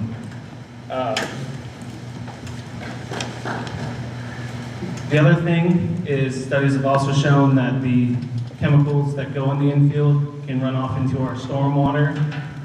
So that's also a big problem. We have 3 lakes in the town of Gray. So I don't know if you guys have looked into that at all. That's a big thing. And then my last big point is Everett Little just built a brand new high school and fields and all that, everything brand new for $124 million. You guys are asking for $60 million in a bond that's only going to add 3 little pieces to the high school instead of rebuilding the whole thing. And Everett Little has double the amount of students and people there. So that's a real big concern for me. And then the other last point is, have you asked the state for any money for this bond? I know, like I said, Everett Little built their brand new school, and they did receive some money from the state. So I don't know if you have tried, the school board has tried to ask the state yet for money at all. So there's all that. To me, it seems like it's a glamour thing. We're trying to catch up to the likes of Falmouth, Cape, and Yarmouth. If the school board really does care about pushing kids academically, they would worry more about in the classroom and making those better than the outside, the field, the gymnasium, and stuff like that. Thank you. Thanks so much. I'm going to try to answer those best as I can. I totally agree on the field turf. The field turf is really hard for me personally. If people want to do the research, it's the PFAS, forever chemicals, that he's talking about, that's in the turf. I think we're just coming to understand the impact of PFAS, and that might well tip the scale for me. If we take out the field turf, it just means we get a lot less use of the fields. One of the goals, and you talk about a glamour thing, for me it's about making sure that our kids aren't at a disadvantage and that our town is not seen as disadvantaged as we go and try to do economic development and that sort of thing. So, right now, many of the surrounding towns, when spring comes around, they get outside on fields. The lacrosse team practices in a parking lot right now. My son practices baseball right now in the gym in the spring, and we've actually spent, I think something close to $1,000 replacing seats that they knocked out with baseballs by mistake. As much as we told them not to, it's really hard for kids not to throw baseballs hard at the beginning of the baseball season. So, part of it is, can we come up with a solution that gets them outside when, they need to be competitive? And also just that use case, right? If we're gonna do ultimate frisbee, and we're gonna do boys and girls lacrosse, and we're gonna do boys and girls soccer, and we're gonna do all the promises that we've made to the kids, I wanna make sure that they have enough room to actually get out there and play. That's one of the big drivers for the new indoor gym. It's not just that our current indoor gym does not meet standards for safety. It's also the fact that we just don't have enough indoor gym space in the district. Especially with the Y not being there anymore. We get requests from the YBA, from Little League, from all sorts of people during the winter to use our gym space, and we usually have to say no because the middle school girls and boys basketball team can't even play every day. They have to swap out every other day because we just don't have enough space. So, one of the goals that we had for a school board is we want our kids on campus as much as possible. Right? All the data says the more time that kids spend doing activities, whether it's sports or Model UN or theater or whatever it happens to be, the more time they spend doing those activities, the better their eventual results are, the more likely they are to graduate, the more likely they are to be successful after their school career. We want to make sure that all those kids who want to stay here have a place to be. That's a big part of that turf discussion. But I 100% hear you. I look at the PFAS, I look at the injuries, I look at the concussions, and it's a significant decision. It's one of the things that I really want to talk to. You can't even have a state championship game in this state outdoors unless it's on artificial turf now, right? So a bunch of schools have clearly made this decision, right? And I need to understand what they're seeing that maybe I'm not seeing, but I 100% agree with your concerns. In terms of, there was another question. What was the other big question? I'm sorry. Bond funding. Two parts. Like I said, Everett Little built a brand new entire school for double what you Well, so when did Edwards Little start that school, right? They started it, their process probably started pre-pandemic, right? And so we've seen labor costs and construction costs go up a huge amount just in the last 2-3 years.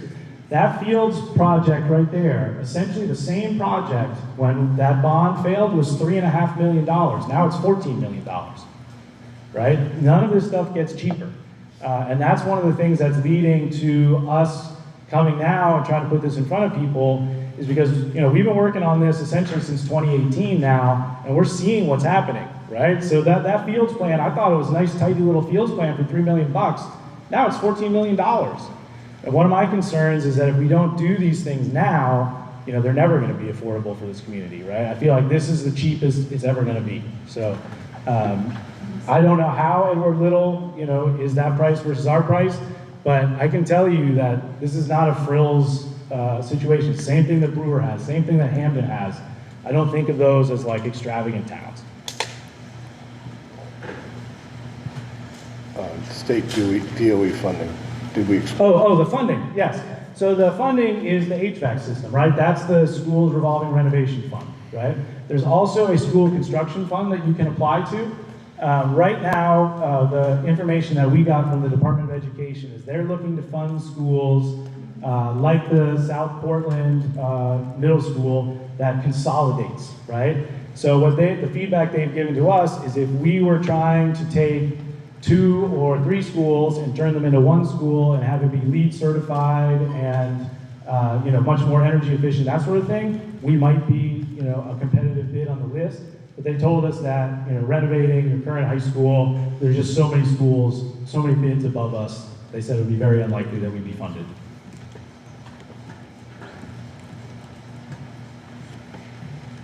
Good evening, I'm Amy Arata, and nice to see my former colleagues here.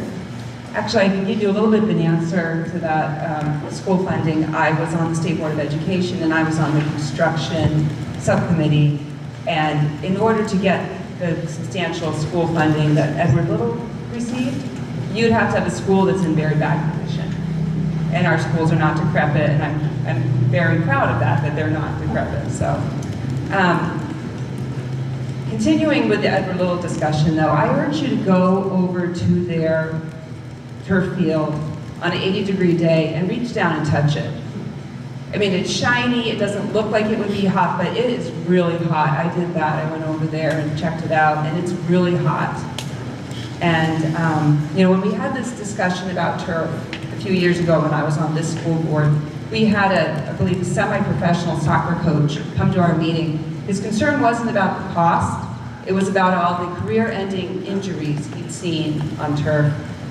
Also, the European Union has banned the microplastic infill that's used on the turf fields, and it could be banned here for all we know. So that's in addition to the PFAS issue. So I'm concerned about injuries, dehydration. You're not allowed to bring Gatorade onto the field.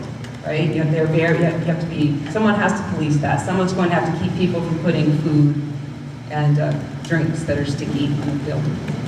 So that's my feedback for that. Also, with regard to the DEP permitting, there's substantial habitat here in the wetlands that are nearby this development you're proposing.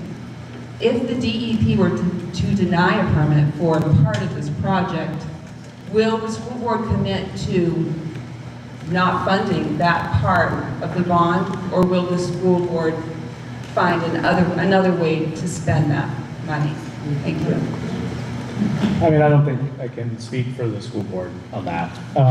We looked at the wetlands. I think, we have had site walks, we've had, we don't have reason to believe that there would be any reason. I think we would look to try to figure out where it could fit, because we have currently, if people have been on our campus, the baseball field is right here, and not only do foul balls frequently bounce into the track where everybody has to yell heads up, and we're very lucky not to have hit a runner. I've never seen it happen, but it's going to happen. I know it's going to happen. But not only that, but it's also, as you were saying, it's oriented completely wrong, right? I throw a lot of batting practice. There are times when I'm throwing batting practice and the hitters just jump back because the light is right behind the pitcher's head. It was not built correctly originally. We've made do. Our kids are awesome, and they will play wherever we tell them to play, and they'll play out in the parking lot, absolutely. But that field really should be moved. And we bought that land with the idea that we would move it there, and it would be, there's a low percentage chance, it's not impossible, but we would try to find a place to put that field if we can't put it there.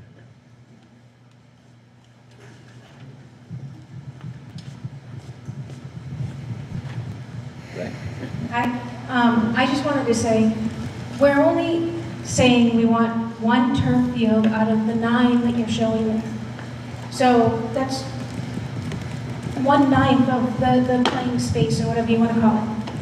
Then the other thing is, his anecdote was that he didn't like the turf field, but that's not everybody's, the kids can't get out there until mid-April, early May, before they get to play these sports. So instead of them being on a grass field and being quote-unquote safe, they're sliding around on a pavement in the parking lot. So you want to talk about injuries, you want to talk about concussions, my kid's going to be out on the parking lot, fall over, and get a concussion in practice before he even gets to a game. Also, my other comment is that the turf fields from 20 years ago with the rubber tires and all that stuff, we have done engineering. There has been design developments. You can find good stuff about the new designs of turf fields. They've gotten rid of those highway tire reclaimed turf surfaces and undersurfaces. So you can find good stuff about the turf, you can find bad stuff about the turf.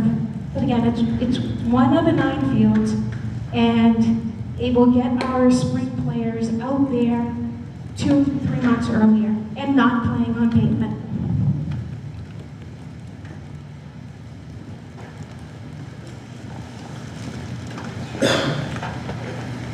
I just wanted to mention the school where I work. Right up on that old mic there.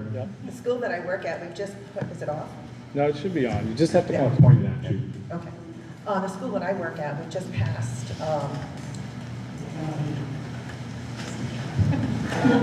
the school that I work at, we just passed the budget, and the turf field was $3 million. So I just wanted to mention that could be reduced if they don't go that route.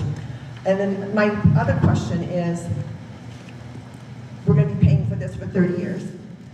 How soon before we're going to have another big project? Because, the way some of you are talking, the schools are need repair. So it's like, we can't handle both. So that's a great question, and we should have talked about that a little bit. So it's a document that's available, and it's in the facilities committee folders and in the school board committee folders.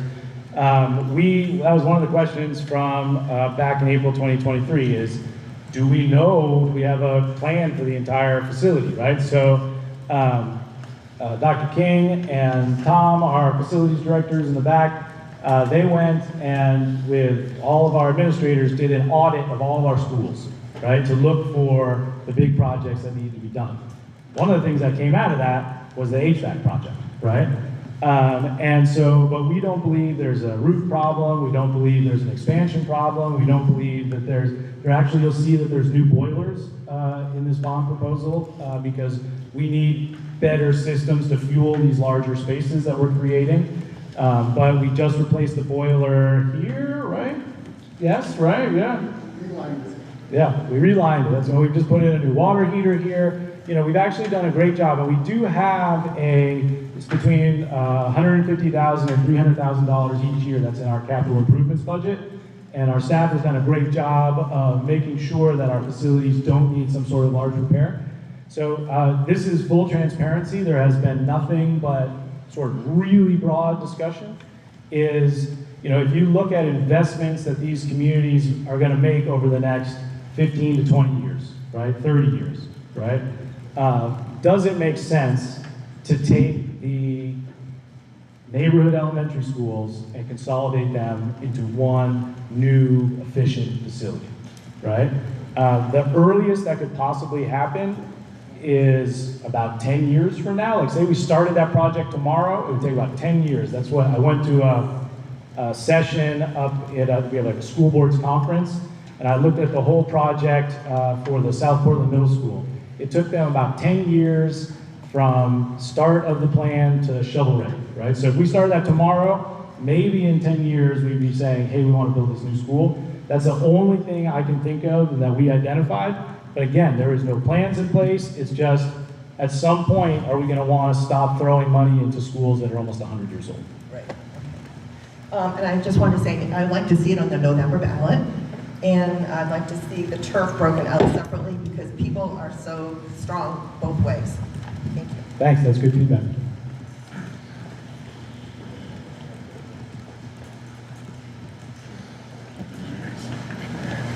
Mike, you've already had a bite at this apple, as I recall. How many bites of apples do you need? No. Exactly. I have a quick question about the performing arts building. You said you're planning on 450 seats, and we have more students than that in our high school. So why'd you pick 450? What do we want an auditorium that could fit all of our students? Well, so it would be very, very rare that we would have all of our students in the Performing Arts Center, but that is why the gym is 700 seats, because that can fit our entire school population plus all the staff, right? But you in can't that gym hear space. well in the gym. But you can't hear well in the current gym. So this is a place that, will have modern PA facilities, 100%. But, the feedback that we got from the administrators is that it was very rare that they had the whole student body in there, and we would have been adding a huge amount of cost to get from 450 to 700 in this kind of space. These kind of seats are just a lot more expensive. Right, Yeah, we have Penny's 500 on that too. students, right? What's that? I'm just wondering, because In the high there's school, yes. 500 students in the It's high school. 550. Yeah, I think close to 600 right now. 600 right now, but it's about 550 going forward. So, and that's pretty, this kind of configuration for this size is pretty common, actually. You also do want to consider the regular use of it in addition to the expense, and what kind of crowds, things like chorus is bringing in, the plays are bringing in. Kids don't want to perform to an auditorium that's only 20% full. So getting, what it would be used for the most routinely, comfortably outfitting, things like pep rallies, et cetera, happen in the gym. And that was also the preference of the principals and athletics staff at the school.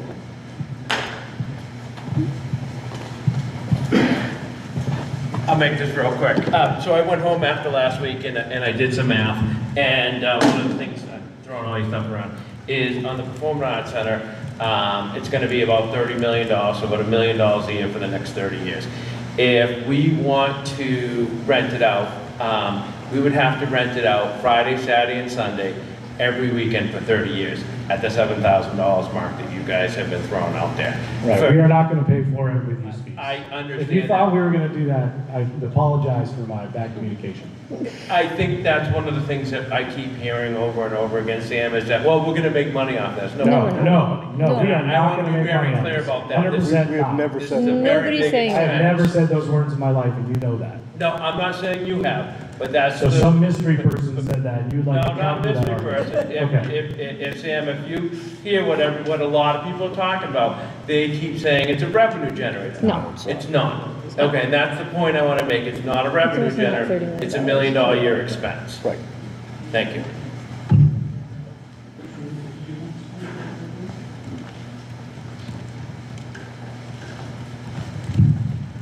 Back to the fields, water, you plan on in-ground irrigation, or is it gonna be like the middle school where you just have hookups for water cannons? It'd be all. Okay. Yep.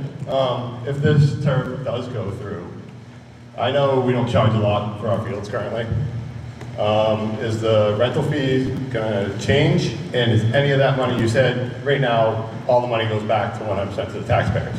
Is there a plan to take some of that money, set it aside in an account, so in 10, 15 years, when the field needs to be redone, we have some money sitting there? You're not going back to the town asking for a couple $1 million.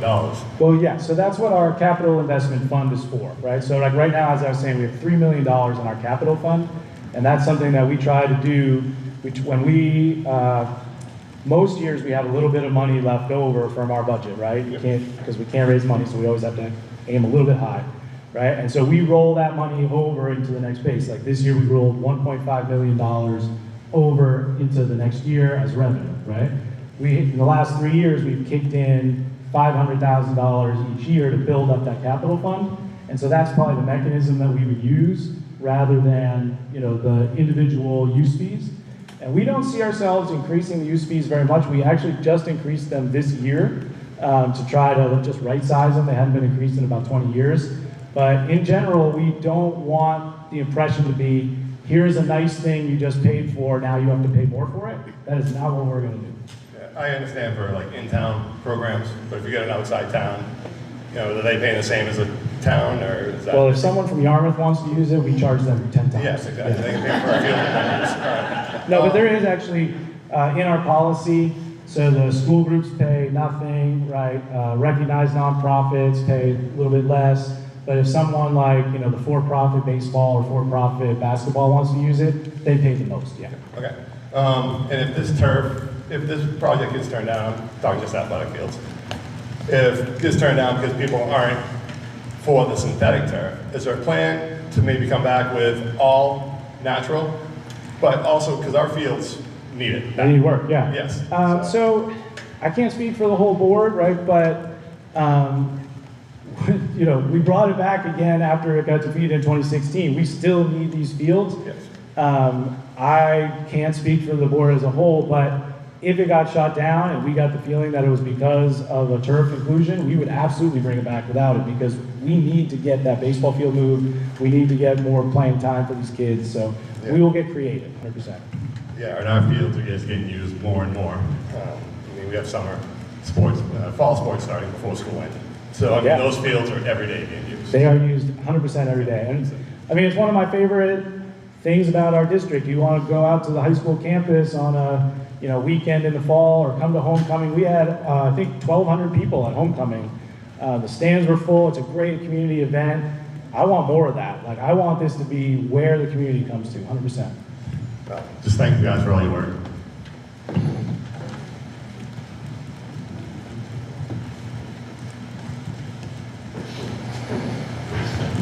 Good evening.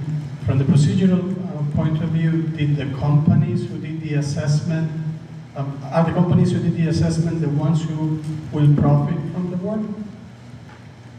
Are the companies who did the assessment of the Of everything that needs to be done? Those two gentlemen here and the gentlemen that were here before, they're not the companies that will do the work, you're just the ones who did the assessment of what needs to be done? Okay, so it's a multi-layered answer, right? So for the HVAC piece, we brought in independent engineering consultants to give us initial report.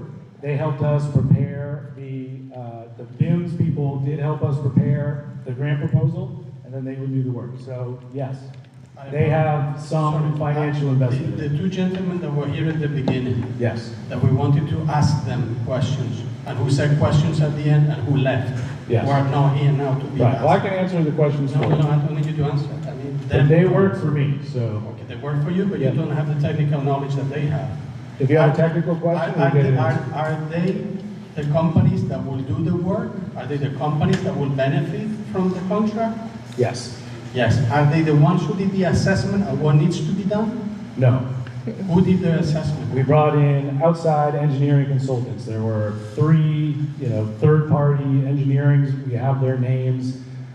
They had nice resumes, and they were the ones that prepared the. They made a nice assessment, which you have available, so we can check that assessment, correct? We have it in our documentation, absolutely. Very good. We'll make sure that we have that available. Okay.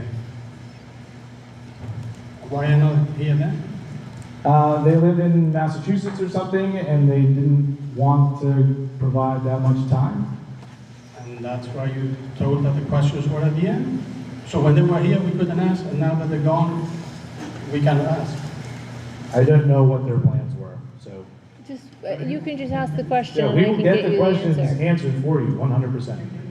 Okay.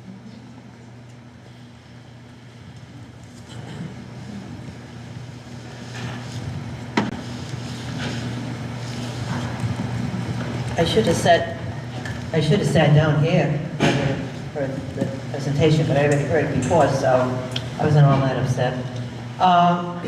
First of all, that's at HVAC. What's the life expectancy on that equipment? 25 years. 25? That's what he said. Well, again, okay. So the second question is, I don't feel I have a handle on this project. What I would like to see is more of a breakdown of what is included. Not exact details, but generally speaking, what the project would look like. For instance,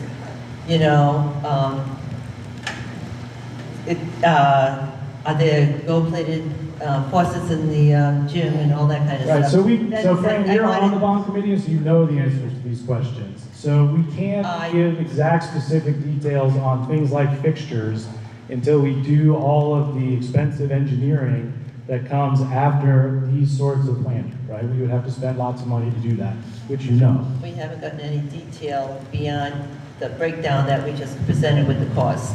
I would like more delve a little more deeply into what the figures Then it's a that good thing create that that. you're on the school board and we'll have a meeting on Wednesday. And we will have that at the school board meeting on Wednesday for us to be able to look at.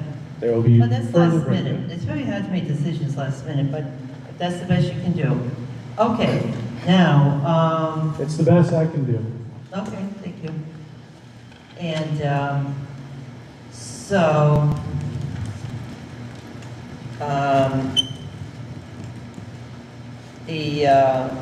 was anyone around in 1989 when the middle school was built? Built it. Oh, there you go. Okay, so do you all recall what happened after that with the roof? Went out of business because they were bid off. My masonry company went out of business because we only bid the first level of it. Right. Yeah. So, Very well. we spent a lot of money to build the school, and then we had to come up, we taxpayers had to come up with more money that should have been covered by insurance and that type of thing. Fran, this I'm not is sure. remotely Excuse relevant to what we're me, talking excuse me, I'm about. not done. Well, you can't just talk about random history events that are completely irrelevant to You a did. meeting. We're having a You did. meeting. You brought it in 1989. You brought it up by I was slide. 14 years old at the time. Okay, good for you. Yeah. Okay, so, again, back to the problem. And the reason why I'm bringing this up tonight is because we have experience. If we don't have enough detail and these kinds of things happen, then we're paying points for the same project, for different parts of a project.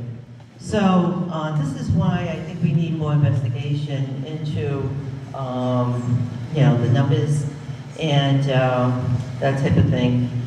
We're still suffering. Middle school has moss growing on the sides, it has leaking, that type of thing over the years, you know? So if it had been built properly, I doubt if we would have had this kind of experience. Okay, so. Excuse me, that is just so uncalled for and unnecessary. Fran, this is a question and answer Yeah. period on the You're on the materials school here. board, You're on the school If you board. wanna make You're these taking speeches, up the make them at community's the school time. board. This is not the time for I this. think the public should be aware that they need to be aware of what's going on. Very generous of you, Project. but it seems like you could withhold the mean-spiritedness while you're doing it.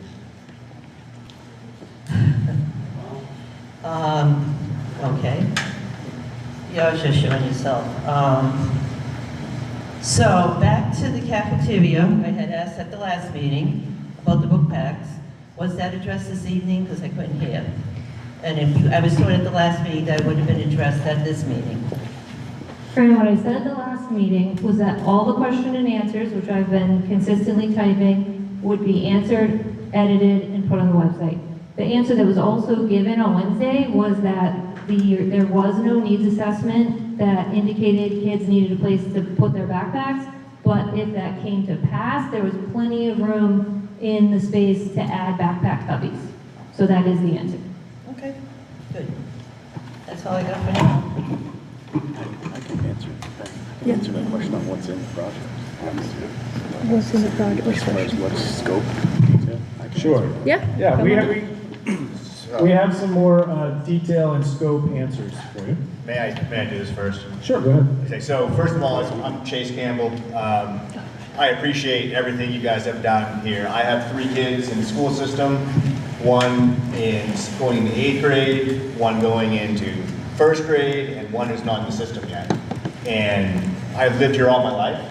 I played sports on all these fields. I played basketball in this gym.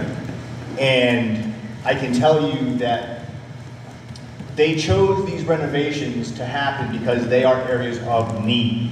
So they went through and said, okay, where do we really need these things? They didn't say, oh, let's go to Falmouth and see what they have and see if we can have what they have. No, they said, we need these things. The ball fields haven't been touched since the school was built. So I know from running a landscaping company that you need proper drainage, you need correct sunlight, you need correct orientation, you need all those things for ball fields to succeed. And the fact that they look as good as they do right now is a miracle, because they have nothing. There were bulldozers and dirt, and that's it. So, again, I guess I want to say thank you to you guys for doing what you're doing. I look forward to voting yes on this, because it is what the school needs, it's what our kids need, okay? Now, I don't know who has kids here, who doesn't have kids here, but for me at least, this is money well spent. So that's my 2 cents on that. Thank you, guys. Just to quickly come back to your question about some of the detail that's involved there. I mean, what I can do is I'll point the school department to it. If you go to the Department of Education's requirements and standards for major capital school projects, that's really what we follow, because that's a base guideline for what's required for state projects in the state of Maine. And those requirements are very detailed.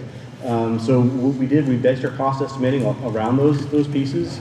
So if you do want a whole bunch of level of detail, you can get it to there, and I'll point that link to the school department, so you can look at that and look at the amount of detail that's required and what would be in and out for a project of this scale.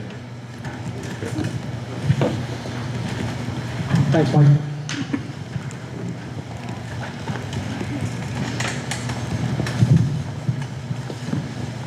I think what I'm hearing a lot in the community is not that people are opposed to bettering our sports facility and our performing arts facility. I think as a Brady Gloucester High School graduate myself, I definitely see the need, because whenever things were cut, it was always the music program that was cut first. But I think the problem is what the impact is going to be on people for the taxes. Where people are already being taxed out of their houses, LD 2003 is going to change our landscape, so you can't say that the numbers aren't going to be consistently the same for the next 10 years. I think you're going to see a big bump in that. People right now can't afford to buy houses, but we have seniors in our town that are being taxed out of their houses. Those are the ones that I'm standing up for and the ones that I'm concerned for. If we can show that this could be taken care of over time at a less of a tax impact, I think that would be great. But the unfortunate thing is there isn't. So the seniors in this town, they're being taxed out. 100%. I mean, I'm not questioning whether the decision is whether you think the bang is worth the buck and whether the, community can stomach the cost. That's absolutely the question. Any other thoughts or questions before we wrap up? Again, this is all being live streamed. Hi to anybody that's watching. It's both the last week's and this week, which are largely the same, but there's a couple different questions in the Q&A at the end, are going to be archived on our site. You can find the video archive at msad15.org. Go to the bottom and click on School Board, and you'll find it right there. Yep, go ahead. I just thought of one more question. Go ahead. What's the whole graduation? Could we hold graduation? That is a good question. No. I mean, not in the Performing Arts Center, the 700 kids in the gym? No. Probably not, no. Not unless you wanted to do like 1 or 2 tickets per type of thing. Nobody does it at their school? No.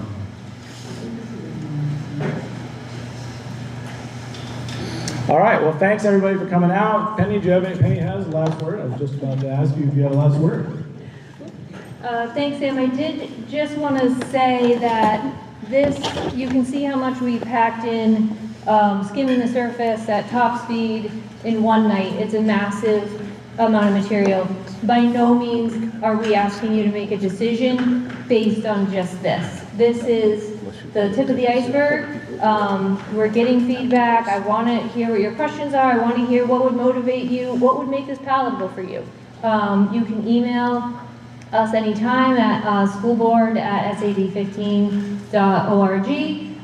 Additionally, we are building a website for this purpose that will have the financial details, that will have all the results from the air quality testing.